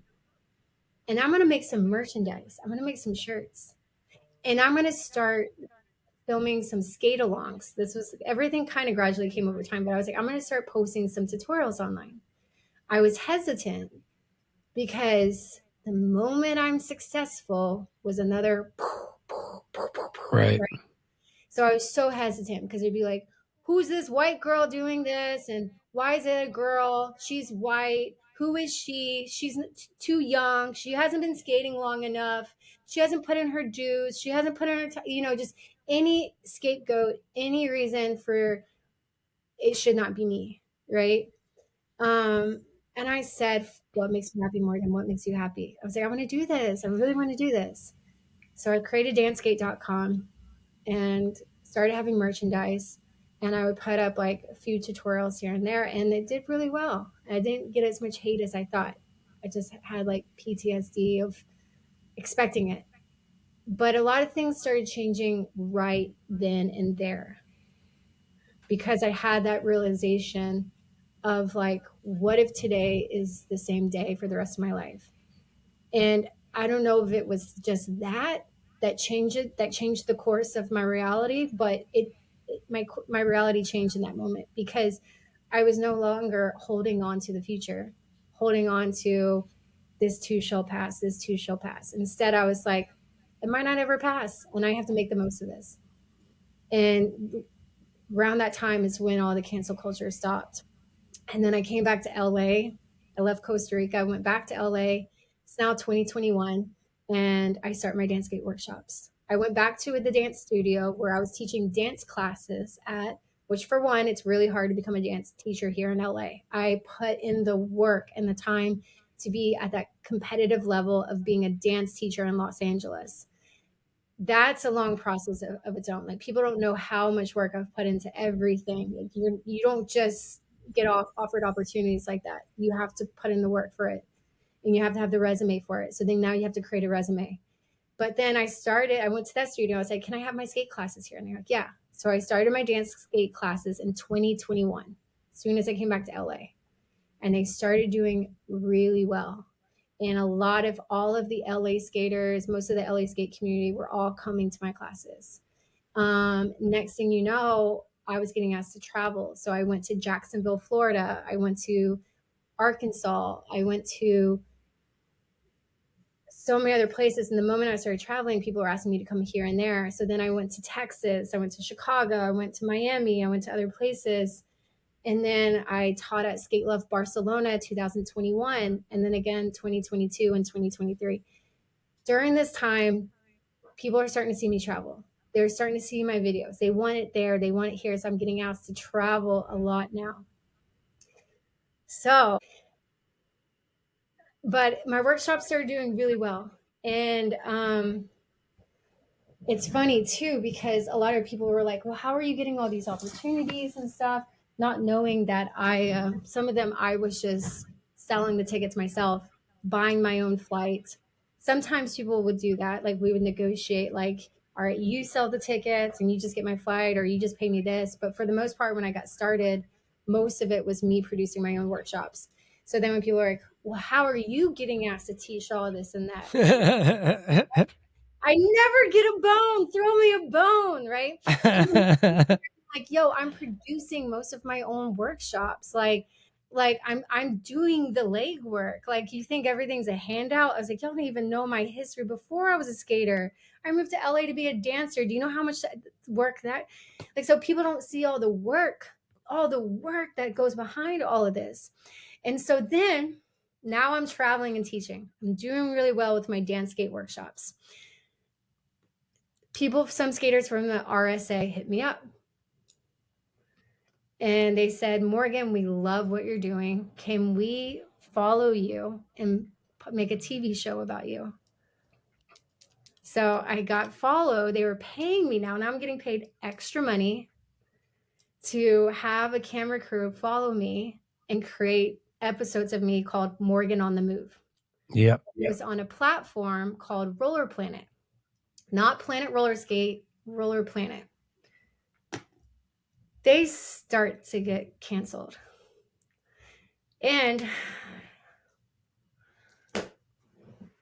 a bunch of skaters are now going live on Instagram talking about it. And they're indirectly talking about me. And a lot of these guy skaters I'm already friends with because I've been traveling to all the national skate parties. But they're indirectly talking about me. And it was mostly men, not women. And like, why is Morgan? Why are they paying Morgan and filming her for a TV show called Morgan on the Move? And at this time, I am fragile. I've already been through a lot, right? And now a couple of the skaters are like, Morgan, you should go live because there's people talking. You need to justify. So I was like, I can't. And these skaters too were even my friends. And I feel like they're also a little bit my enemy too. And they knew how much anxiety I had. And I cry easily because I've been under so much pressure, so much hate. Anytime I make a move, it's like, So then I go live and I tell them, I was like, look, they came to me wanting to film me and offer to pay me because I'm doing something cool. They didn't create my dance skate workshops. I created my dance skate workshops. I'm living out of a suitcase, traveling and teaching. I don't have an apartment anymore. I put all my stuff in storage. I'm living out of a suitcase. That's pretty exciting. So now they don't have to write a script or a storyline. I am the script and the storyline. So I'm like, and then I pitched so many other skaters, and then I end up turning down the show. They were going to keep following me for a few more months, paying me. Remember, I don't have an apartment. I'm making money from teaching skating, and now I was making extra money from them, and I turned this down. I end up turning it down so I wouldn't get canceled again. And get this, shout out to Mo Sanders. Mo Sanders hit me up, and he said, Morgan, that was a stupid move. You should have kept going. He said any one of those young guys would have done exactly the same thing. They were just mad and jealous that you were getting paid and not them. But they're not out here being an entrepreneur, creating their own opportunities like you are. And I said, I know, I'm just tired, Mo. I'm just tired. I'm just tired of being beaten. And I'm not over here trying to have a victim mindset, because I will tell you this. If it wasn't for all of these hits, I wouldn't be here right now. Every time you get hit, it is molding you into a diamond, where now I can speak my mind and share about my life fibrosis and share about my successes and share about things, as long as I'm not hurting anyone and not feeling that I have to hide my truth and my light because others feel like I'm going to outshine them. So then I end up creating a mentorship program because a lot of skaters had been asking me for advice over time. And that's how my certification came about. And that's what I do, because a lot of people, they want to know the skills and the tricks and the trades that I have found out. But I also, if anything, I feel like the certification program is less about that. It is, I teach them how to teach. I teach them how to choreograph. I teach them how to structure. I teach them how to land a dance studio. because I've gone through all the pros and cons, but more so it's a mentorship program where I give them that encouragement. Like, it's going to be hard to blaze a trail, but I've done it. There's a lot of ugly, but there's a lot of good. And I'm here to hold your hand while you go through it, because I went through it and I know how difficult it is. But if you can come through the other end and have your heart in a right place, have your intentions in a good place, you will come through the end of the tunnel and see the light. And so that's more so what I feel passionate about. Yes, I love teaching. Yes, I love dancing, and I love coaching other people to do the same thing. But it's more so like, I want to help you live your purpose. I want you to help identify that purpose and to live that purpose. Because where all of the hate that I have gotten over the years, it's not because I'm a great skater or a great dancer or an entrepreneur. It's because people are jealous of other people's light. When people see someone light up, when people see other people passionate, they're jealous because they want to have that light too. They want to feel what it's like to be blissful. They want to feel what it's like to be joyful. They want to feel what it's like to have passion. And that's what most people I've realized is that they lack having passion, and they want to be passionate about something too. So when someone else has passion about whatever it is, they want to know what it's like to feel that way. And that's where the most of the jealousy and the hatred has kind of come from. Because if you were really mad at me, you would talk to me and not just try to blast me hiding behind a keyboard. You would, if anything, find it as a source of inspiration instead of a source of comparisons and envy. You know? And that's what I feel passionate about, because I went through all of that, and I wouldn't take back having bone marrow cancer. I wouldn't take back having a 5-year life expectancy. I wouldn't take back all of the people who have beaten me down and started a smear campaign on me. Because now, because I've went through all of that, I continue to become a better and better person. And I know what it's like to endure that and to hold on to the truth and know that the truth will set you free. That now I can help others who are going along the similar journeys and want to live authentically in their own passion. I can help them along the way too. And that's really what I feel passionate about. It really kind of reframes too, kind of the stuff I've seen and hear you talk when you talk about it. I've heard you mention so many times with like the certification stuff, like kind of sending this message out to people, like, hey, don't be afraid. Like, even if you don't feel qualified, even if you don't feel like you're ready or whatever, right? Like, I've heard you say that to like kind of put that out in the world of like, you know, just move ahead. Like, you know, but just hearing everything you're saying kind of, I don't know, it gives a different context to it. Cause I'm now when I think of you saying that, I'm hearing you say like, man, who knows what is going to come up, you know what I mean? Like, or what you're going to face. And there's the world might tell you you're not qualified, or the world might tell you you don't deserve it or whatever, but just who can like move ahead. Like, it just totally reframes when I hear you say that. Cause I've heard you talk about it. You know what I mean? I believe if there's a passion there, like, get rid of any like structures that you have think like, oh, you have to be this good to teach, you must have this skills to teach. Forget about anything that we've painted what the society should be, whatever that is.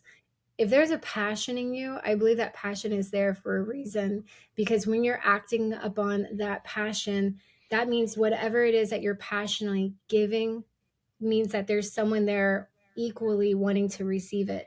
So let's say it comes down to like teaching skating, and there's someone's like, well, I'm not as advanced as you. I can't do that many moves. And I said, what can you do? What can you do? I say, if you were to skate right now, what are your top 3 moves? Go, tell me right now.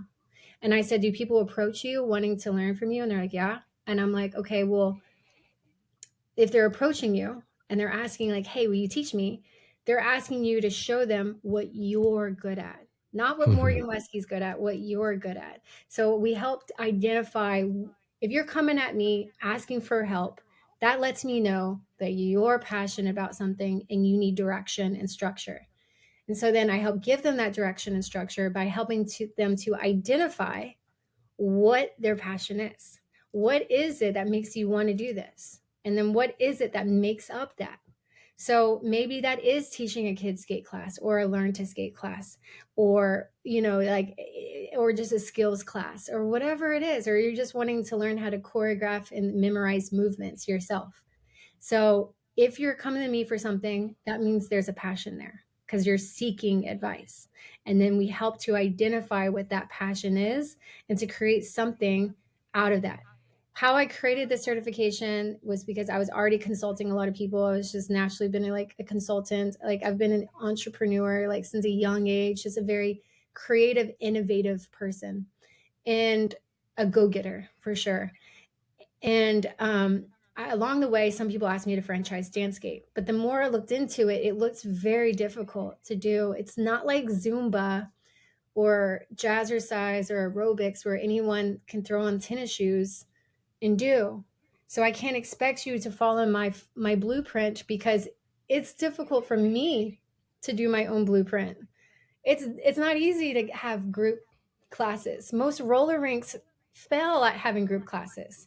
Most roller rinks have skate lessons. You go in there and an expert skater gives individual lessons. That's why I consult roller rinks too, because most of the stuff that I have learned as a skater and what I do teaching wise is because of the years I've learned as a dancer and dance teacher. I took the blueprint of what I've learned through years of being a dance teacher and a dance student, of finding out what works and doesn't work, and I apply that to skating. So dance skate came because I was a dancer and a skater. So the dance skate aspect of someone becoming certified really is providing like a business model based on, dance and skating, but the content or that someone is going to provide is based upon what they're good at and what they have to share for themselves. Is that basically? Yes and no. So every person is different. So I do private classes. So we go into a deep dive where I ask them a lot of questions and we talk on the phone to kind of figure out a lot about them, even to where they live. How many rinks are in that area? How many studios are in that area? Are other people teaching in that area? Now, what is it that you want to know? What is it that you want to do? And if some of them, for instance, they want to have more footwork in their vocabulary. So then sometimes I'm just teaching them footwork, and this is how I puzzle them together. This is how I choreograph. This is how I lesson plan. So maybe it is more focused on like the footwork and the choreography part, while others kind of have their own that under their belt. Right. So they're also more so just needing help with like talking to roller rinks or dance studios. And I actually have an excellent pitch for that, so it's like in some of these areas, if no one's teaching at the rinks, I tell them how to talk to the rink owner and how to go about that. And because I consult rinks too, like, how to fill up every hour of the day to make money, whether that's a kids after school program or all these et cetera classes. And then even like how to talk to dance studios. So I try to figure out what exactly everyone wants, because everyone's very different. And it either will be more entrepreneurial focused or more choreography focused, or like just advancing their own footwork. And the content of everyone's class can kind of look different. So for instance, I had LaRon from Atlanta. He's a younger skater, but he blew up really, really fast. He has like 500,000 followers, and he was in the Milan fashion show in Italy. He went through the certification with me, and for him, he is going to start teaching. So he wanted to know how to teach, and teaching itself is a rehearsal, right? Knowing how to, like, before you teach, you have to know how to speak publicly and how to deliver that information, and then how to like sell a ship. Because now you have a classroom of a bunch of different skill levels, and you have to keep everyone on board floating and not have a bunch of private lessons. So there's a lot of information that goes into that. But for him, like, we created Vogue on skates.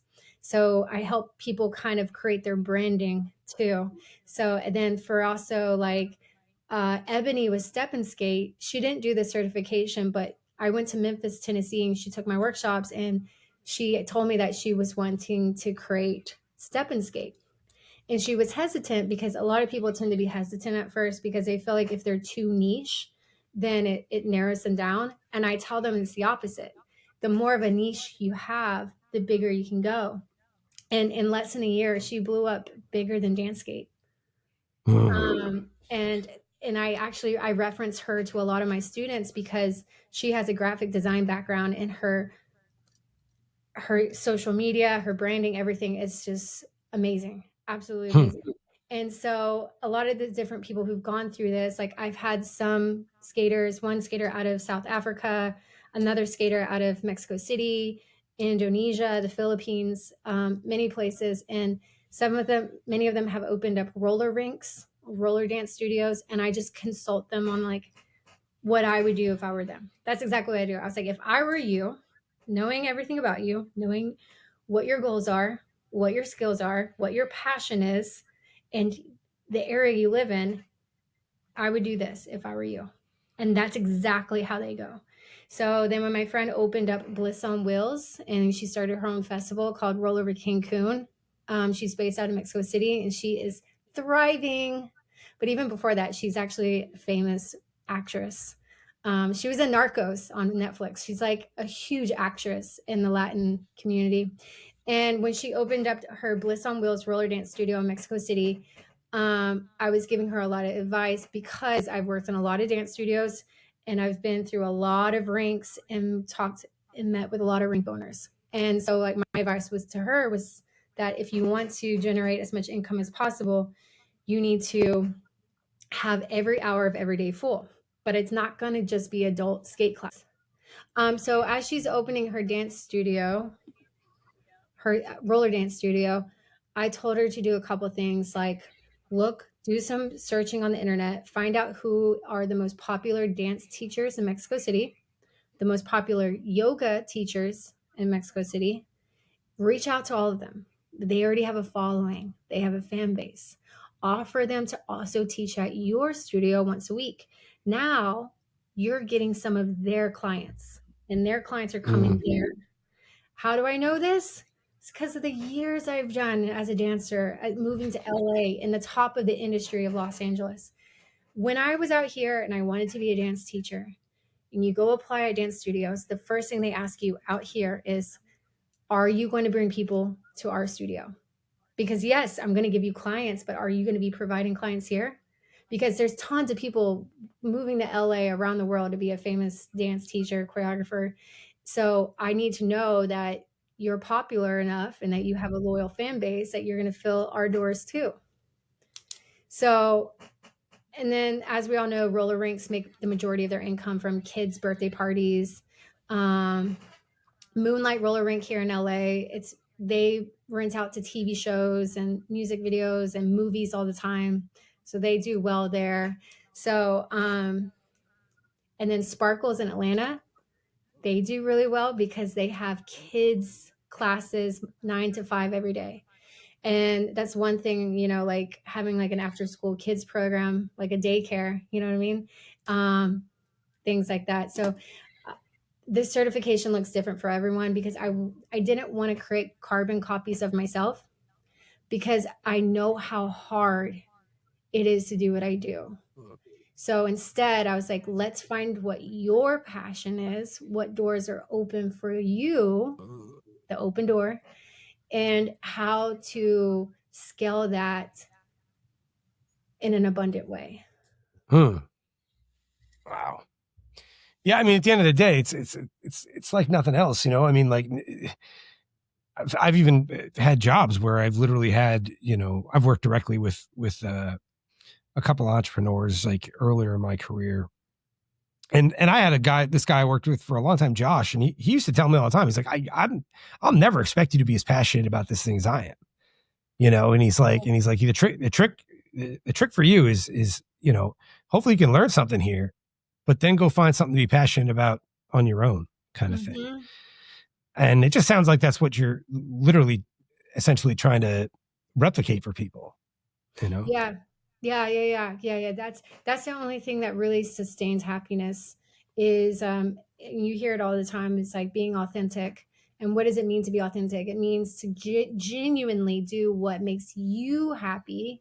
And if everyone thinks that's gay, I'm bringing then you do, like, if it makes you happy, if everyone's listening to this music because it's popular at the time, but yet Janet Jackson's making you happy, listen to Janet.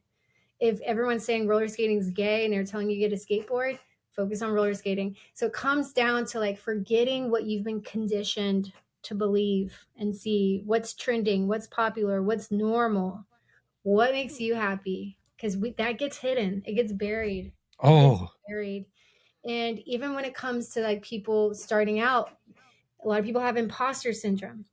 I did. We all do. So that's why the certifications to help vouch for that, right? But also, like, a lot of people want to have a business partner to get started because they're afraid to go about it themselves. And sometimes my best advice to people is like, no. Listen to this. I tell them, if the passion is in you and the idea came to you, start with that. Don't go out here reaching and knocking on doors that are closed. Where's the door open? Right? That's been like the moral of my whole story here. Is that door open? Focus on what's in front of you. If you only got $5 in your pocket, you only got $5 to spend. Don't try to be spending 20, right? The right then and there. Now, as you work on right then and there, what's in front of you, if someone comes along who matches the values, the same purpose and passion, yes, you can have them as a business partner.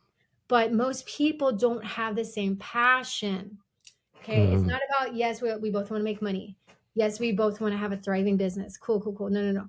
Do you both have the same passion?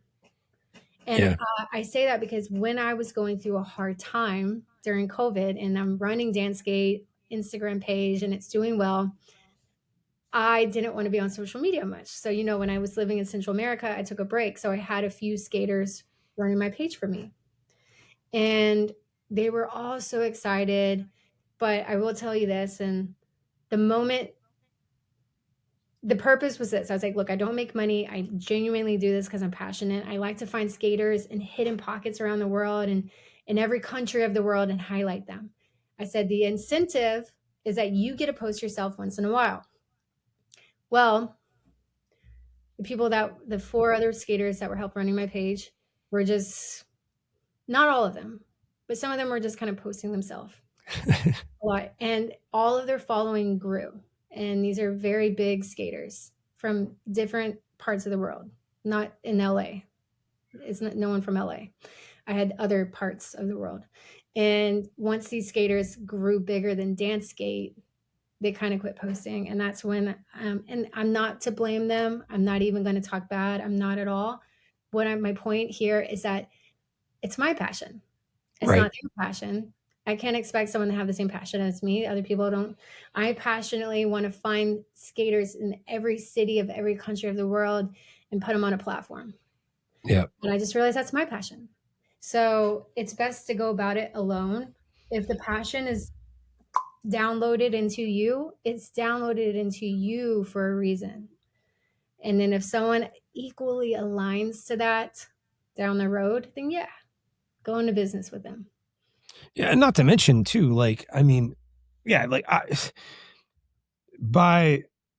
kind of going solo, to begin, especially because one, you got to establish what you're going to be, right? What is this going to be? What, and by doing that, before, if I go knocking on doors and looking for, an investor or looking for a partner, before I've really even created anything, right? Before anything is even there, one, now you take a man's money, you got to take his bad ideas, right? So now whatever this is going to become might be 50% of me. Right? Like might only be half of what I have. But if I create something of value on my own, and then someone comes knocking on this door, now I have an ability to not only, take what I want and leave the rest, but also have kind of the clout to say this, okay, you like this, or you want to be a part of this stays what it is. Yeah. This stays true to what I believe. Oh, you're not interested in that? Well, then that's fine. But you're here. So this thing, if you're knocking on this door, what you love about this can't change, and it won't change. I won't allow it. Right. This will be what it is. It'll evolve, hopefully, in different ways, but it's going to be what gets me to sit down here, not what gets, you know what I mean? Like, and not to mention, I really, really think when people see people doing what they love to do, it's attractive as well. Right. I knew that this thing started in a weird way. It was like, I was like interviewing rink owners, like doing like rink tours, but then this just became this, right? And I don't want to do anything else. Like, and it's so cliche, right? Like dude, with a podcast, like, yeah, of course. Right. But at the same time, my goal was, I don't want to have a skating podcast. Like, I'd rather have a life podcast that just happens to feature skaters kind of thing. And I want to talk to everybody. I want to talk to whether it's, Dirty Deborah, Morgan, the guy at my local rink, right? Like, I just want to talk to people that I'm interested, like I'm curious about, right? Yeah. Yeah, but this is what skate like you is literally like skate like you, like do you know what I'm saying? Like find what it is.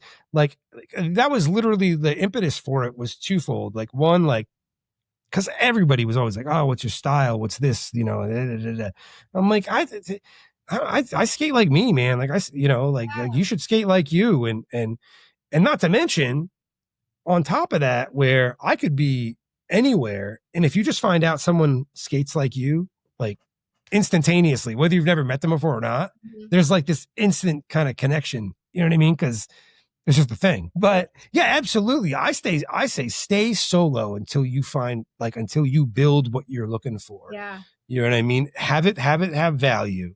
And then when they come knocking, that's your guarantee. It's the best chance you have at keeping what you have. You know what I mean? And not letting anybody change it, but I don't know. That's how I'm approaching this whole thing. Completely. I feel like life is made up of a bunch of cobwebs and we're trying to find our way out. Cobwebs as in like the constructs that are placed upon us and people unknowingly trying to pigeonhole us into like labels and categories because it's easier for the mind to be able to like label someone and identify like what's your style, you know what I mean? Like, oh, I don't know, this is this, you know what I mean? Like, because it's easier for like the mind to do that. And so yeah, then we have these like very like you either fit one of these labels of like this is your skating, or like even then I'm like, you don't have to teach like me. And I'm like, I think the first question I ask them that wakes them up is if you were to freestyle right now, just name me like 5 moves that you would do. 5 moves. Because like when people want to learn from you, they want to learn those 5 moves. But we tend to forget those moves because we've regurgitated them so many times and we've done it so many times. We just feel like, oh, this is too simple. This is too easy. No, you do it so well and you do it with so much style and passion. That's why they're gravitating towards you. Don't try to do what I'm doing. Do what you're doing. And we forget about that because we're never looking in. We're always looking out. How is Morgan doing? What is Morgan doing? What's Mark doing? What are others doing? Right? Instead of being like looking in, everyone's trying to look like everyone else too, because it's a blazed trail. Yeah. So that's why it trends, right? Like, so when no one else is quad skating and someone sees it, it's stupid. You know what I mean? And it's like, because it wasn't trending. And now when it's obviously a trail blazed before you, you're like, oh, that's an option. But that's not an option because there's no path. Not knowing you can create that path. Yeah. Well, skating too, it literally kind of, one of the dangers in maintaining individuality is skating. So much of skating is kind of everyone doing like the same thing. You watch a group shuffle skating, you watch people kind of like, and all that's good. I think what I think where most people fall out of love with skating is when they're trying to do what, because we see, look, I watched my big brother and I was like, I want to do that. Right. Yeah. I mean, most of us saw people doing cool shit at the rink and we were like, I want to do that. Right. Yeah. But I think so many people lose passion about it because of that thing. I want to do that. And then they're trying to do or be like, do what that person's doing. Like I want to learn that. And they forget or don't know how to figure out how to put themselves on whatever that is. You know what I mean? Like your flavor, your funk, like what makes this you? You know what I'm saying? Like that's cool. Fine. You're in a shuffle line of 20, right? 10 rows, two, side by side. Yeah.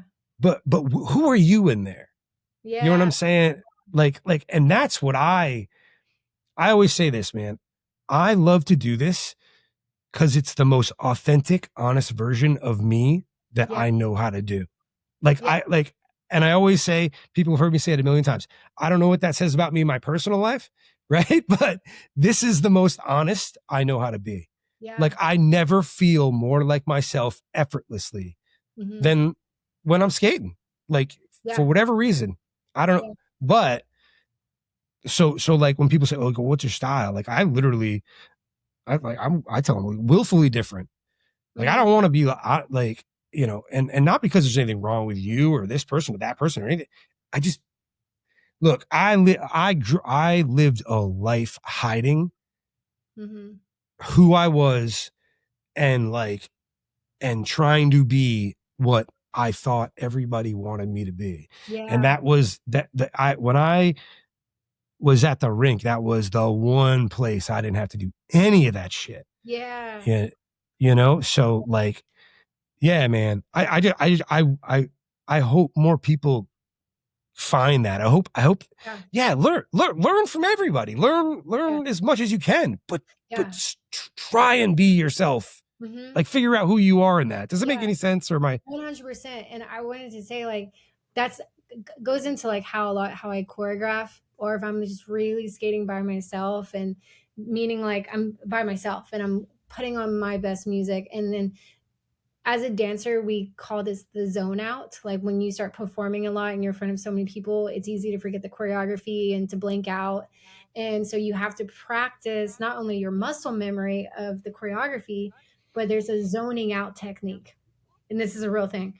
Otherwise, you'll be on stage in front of thousands and blank out and forget everything. You have to zone out.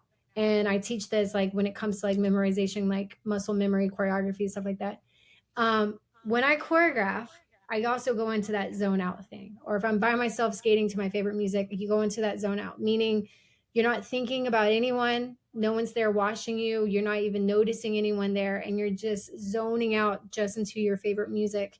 And in that moment, you're doing moves you've learned from others, you've seen from others, but because you're not so focused on the movement per se, the music might push you in a way of doing slightly different. And then people will see me at times when I'm really tapped into this vortex, and they're like, what was that? And I was like, I don't know. It was just a crab walk, but it looked different. And I was like, I know, it's not cool. And it's because I was just so zoned out that you start like pushing the boundaries, and you're doing the moves that you're doing, the shuffling you're doing, everything you're doing, but you're just doing it a little differently. Cause like so when I choreograph and I teach people how to choreograph, I said, a choreography is just a really good freestyle. I'm a freestyler, but because I've made a legacy of being a choreographer, people just think I'm a choreographer, but like, no, I'm a really great freestyler, and a good choreography comes from a good freestyle. What I mean by that is that anybody can call themselves a choreographer and just piece moves together, right? But if it doesn't have like that natural flow, it's not going to feel good. People aren't going to care to learn that. A good choreography comes from a natural flow. So you put on the music, and whatever your body innately wants to do, you do that. And you don't try to force all my best moves in 30 seconds. No. You just milk that one move. It's okay. Like, fuck, do that same move over and over and over again. And don't try to throw in every best move right here, right? No, because it's not going to have a flow. A flow, just do that same move, that same move, that same move. Don't think about anything else. Don't think about, oh, it has to be advanced. It's got to have some crazy footwork. It's got to have a lot of good footwork. Forget all about that. You just flow in that one move. And if your body moves on to the next move and moves on to the next move, then it's just a nice fluidity. It's not like people going into a cypher or going to escape audition and I have to bust out every best trick. Yeah, okay, that's a great spectacle. But it's not as captivating because you're not feeling it. Right. Sometimes doing less is more. Oh, you are feeling it rather than just going in there and like best trick. So the same thing with like whatever it is you're skating in. Yes, it could be another move that you learned or the same thing as everyone else. But when you're just so in the zone, lost in that song, you will add so much of your own flavor to that movement because you're feeling it. You're in the vortex, then faking the vortex. Yeah, imitating. Yeah. Man, we have done like 2 hours, 5 minutes. Woo! Whoa. Anyway, this has been awesome. Was there anything else you want to throw out there? I know you said you had questions but if you don't have time for that, that's fine. Whatever. Is there anything you wanted to make sure you got to? Well, the question was, I was going to ask about your skating. Actually, that's like before we started, I was going to end up asking you, and you shared that. So you do mostly shuffle skating? No, not at all. It's. I know you said you have your own style, but that was the only when it comes to what I've heard you say. Yeah, no. See, because what's crazy is, have you ever skated in Maine before? In Maine? Yeah, the state of Maine. No, but I've always wanted to go because Nantucket sounds beautiful. Well, let me tell you. So I came up in a little podunk rink in southern Maine. That's where my brother and sister worked and I worked. The Maine is so cool because Maine is such an island for skating as far as style goes. Like, I don't care what rink it is. There's not like a DJ. Like, they play music and they play everything. And it's not a remix. It's not a redrum. It's not it's a full album cut. You know what I mean? Of whatever it is. And it goes from 70s rock to 80s pop to 90s hip hop to just, and it's not sets. It's all. And what that did though, there are styles, kind of group styles, but Maine is so individualistic in its style because of the music. I think a lot to do with the music being all over the place. Yeah. And I'm so glad it is. So when I moved to PA, especially here, and I got back into skating, here it's so grounded, especially this area, grounded in shuffle skating, Oregon music, shuffle skating. It's very synchronized and it's awesome. There are these amazing skaters around here, just crazy. But when I started skating here, I was like a freak because I didn't fit into any of that shit at all. Yeah. You know what I mean? And people are like, what is this? You know what I mean? Kind of thing. And I used to get real self-conscious about it. But then I just started meeting people and they just were like, I don't know, people seem to like it or whatever. I love what I do. Now I go and I experience that stuff. I go to these shuffle skates. I go down to, where they call it. I just was in Tennessee, Nashville at Brentwood. Yeah. They just had a shuffle skate party. Yeah. Yeah. Lacey just had her first big event there. That's Lacey's event. Yep. Oh, okay. I didn't know it was hers. Okay. It was at Brentwood. First time I'd been there. Times, yeah. Yeah. So I go down to Sparkles, to USA, shuffle. I go down to Florida, and I love doing it, like the trucking thing, and and they fly. Just but that's not. I like going and experiencing that, but I'm not that outside guy. Like the outside, I'm not the middle work guy. I'm like that half speed center lane. Yeah. like just do me. Uh-huh. Give me some Primo, give me some DJ Premier, give me some 90s boom bap shit, and I'm happy forever. Yeah. Yeah, I actually like that too. Like, because I do a lot of grapevines. Like, I love traveling and skating. I do a lot of middle work because, like, in Venice, they intentionally have the plaza paved the way it is. A lot of people don't know that because one of the ladies who's over it doesn't like people skating on the outsides. So she intentionally made it. She intentionally made it a funky shape so people won't do that because she only wants middle work skaters. Okay. And yeah, so she did that on purpose, which kind of sucks, but people still do that and you still skate. It's just shaped like a kidney bean. So it's kind of like, Yeah. I actually love like traveling and skating and kind of like at that slower pace too, because it's like I could do more like groovy grapevines and everything. Yeah. I'm trying to, the hope in 2026 is to get out to the West Coast and skate and skate more. I mean, I really, really want to so bad. I was talking to Deborah Harry about it, getting out to that rink. And Jojo Rizzo was just telling me about the thing that they do in Venice. Which one?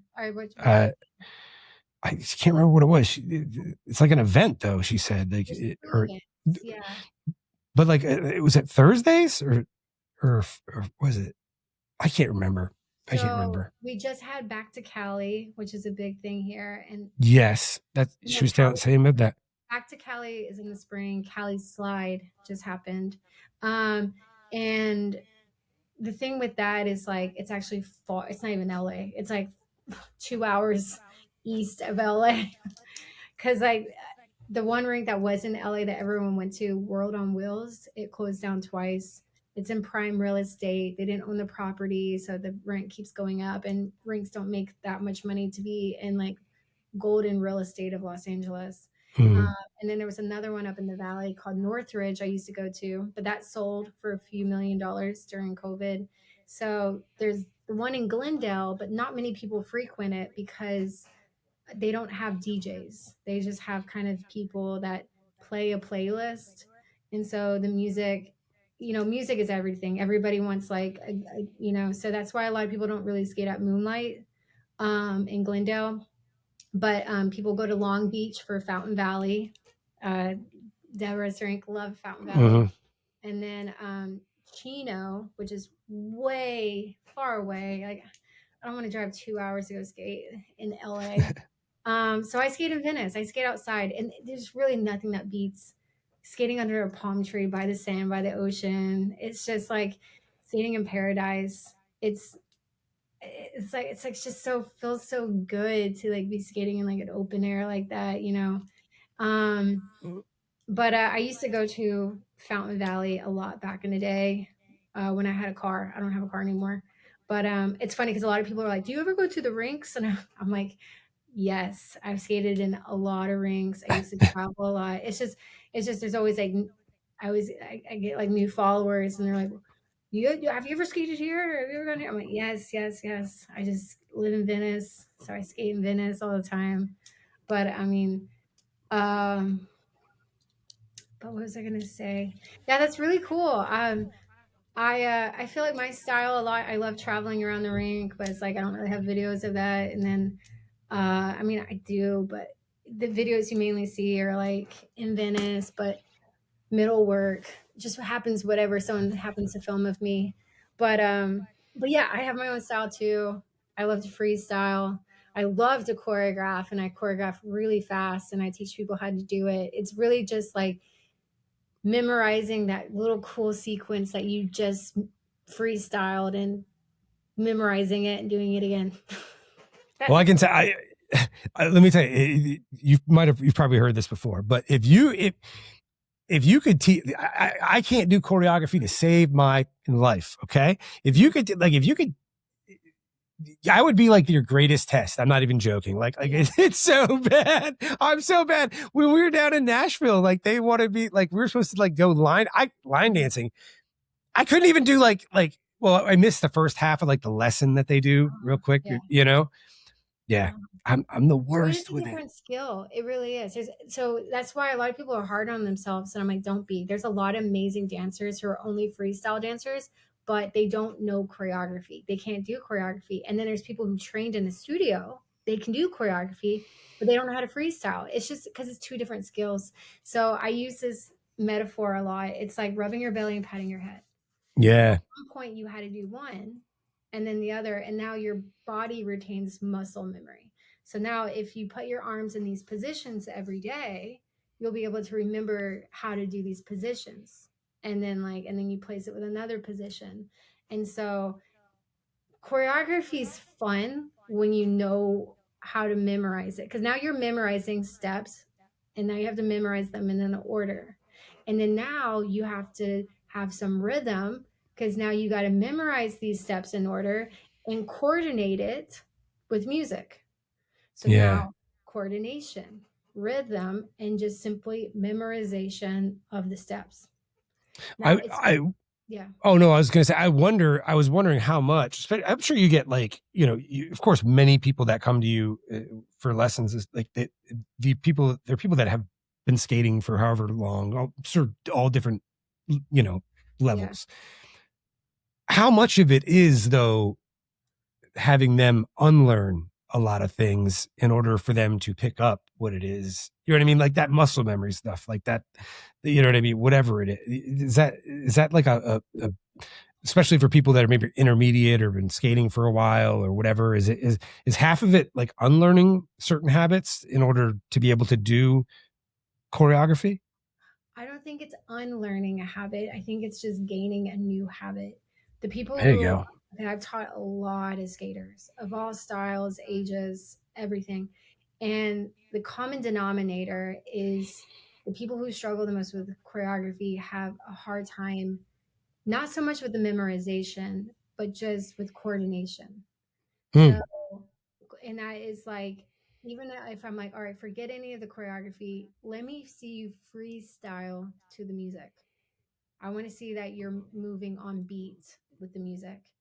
And so a lot of times, like, I'll like help them to identify the music, like start clapping to the music.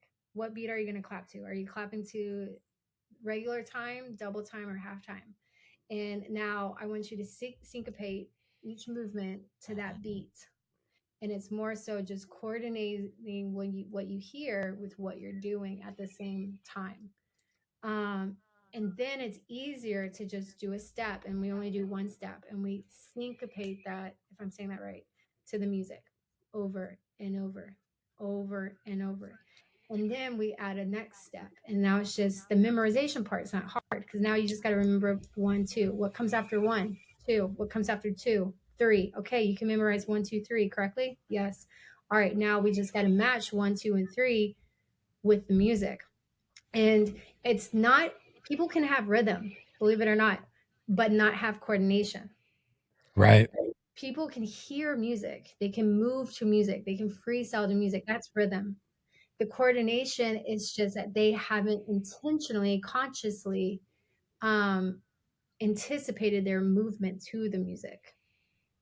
So a lot of times when you see people with grapevine, they're not always doing it to the music. They're rushing it because they're falling. And I said, no. I challenge you to do every beat of your grapevine to the music. If this is the beat, 2, 3, 4. I want you to grapevine 1, 2, 3, 4, or 1, 2, 3, 4, 1, 2, 3, 4. Even if you're doing pivots, don't just be pivoting quickly because you're falling out of your footstep. Pivot on beat. Pivot, pivot, pivot, pivot. Do everything with an intention of hitting whatever that beat is, whether that's a snare or anything. And so for them, that's just muscle memory, which is just training your body to consciously match the music. So that's just really what they lack doing. And once they have practice doing that, those who naturally have rhythm can now anticipate coordinating their steps with the music. Memorization isn't the problem. If I tell you, hey, Mark, memorize this. Grapevine, downtown, crossover. What did I just say?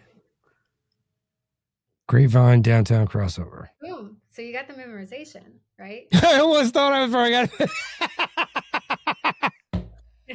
I was literally, don't screw this up. that proves to you that you can memorize choreography because you can memorize the steps. You just memorize the steps like that. Now, I'm sure you have rhythm because you're skating to music all the time, right? So the third component and the hardest component is the coordination. So yes, you have rhythm, but now you need to intentionally, because when you're freestyling, you're unconsciously doing it. Now, purposely doing it consciously is with choreography. So now I want you to take that 3 steps that you memorized, whatever it is, with the rhythm that you have, and consciously do it to the beat of the song. Don't get ahead of the beat. Don't get behind the beat. Stay on the beat. Yeah. My brother always used to say, especially when I first learned something from him, he'd be like, okay, you got the trick down, but now you need to learn how to like kind of get down with this trick. You know what I mean? You know, because like, and that would be the difference, right? Like when you talk about grapevine, watching someone do a grapevine versus someone doing grapevine on beat, it's like so different. It looks so much better. Yeah. Well, one's a trick. Like I've learned how to do this trick versus I've learned how to get down. Yes, you know what I mean? That's the difference. You know what I'm saying? Yeah. Yes. So, man, wow, it's almost 2.5 hours, Morgan. I don't want to keep you anymore, man. No, this has I been. do want to get one thing from you. I want to. Oh, please.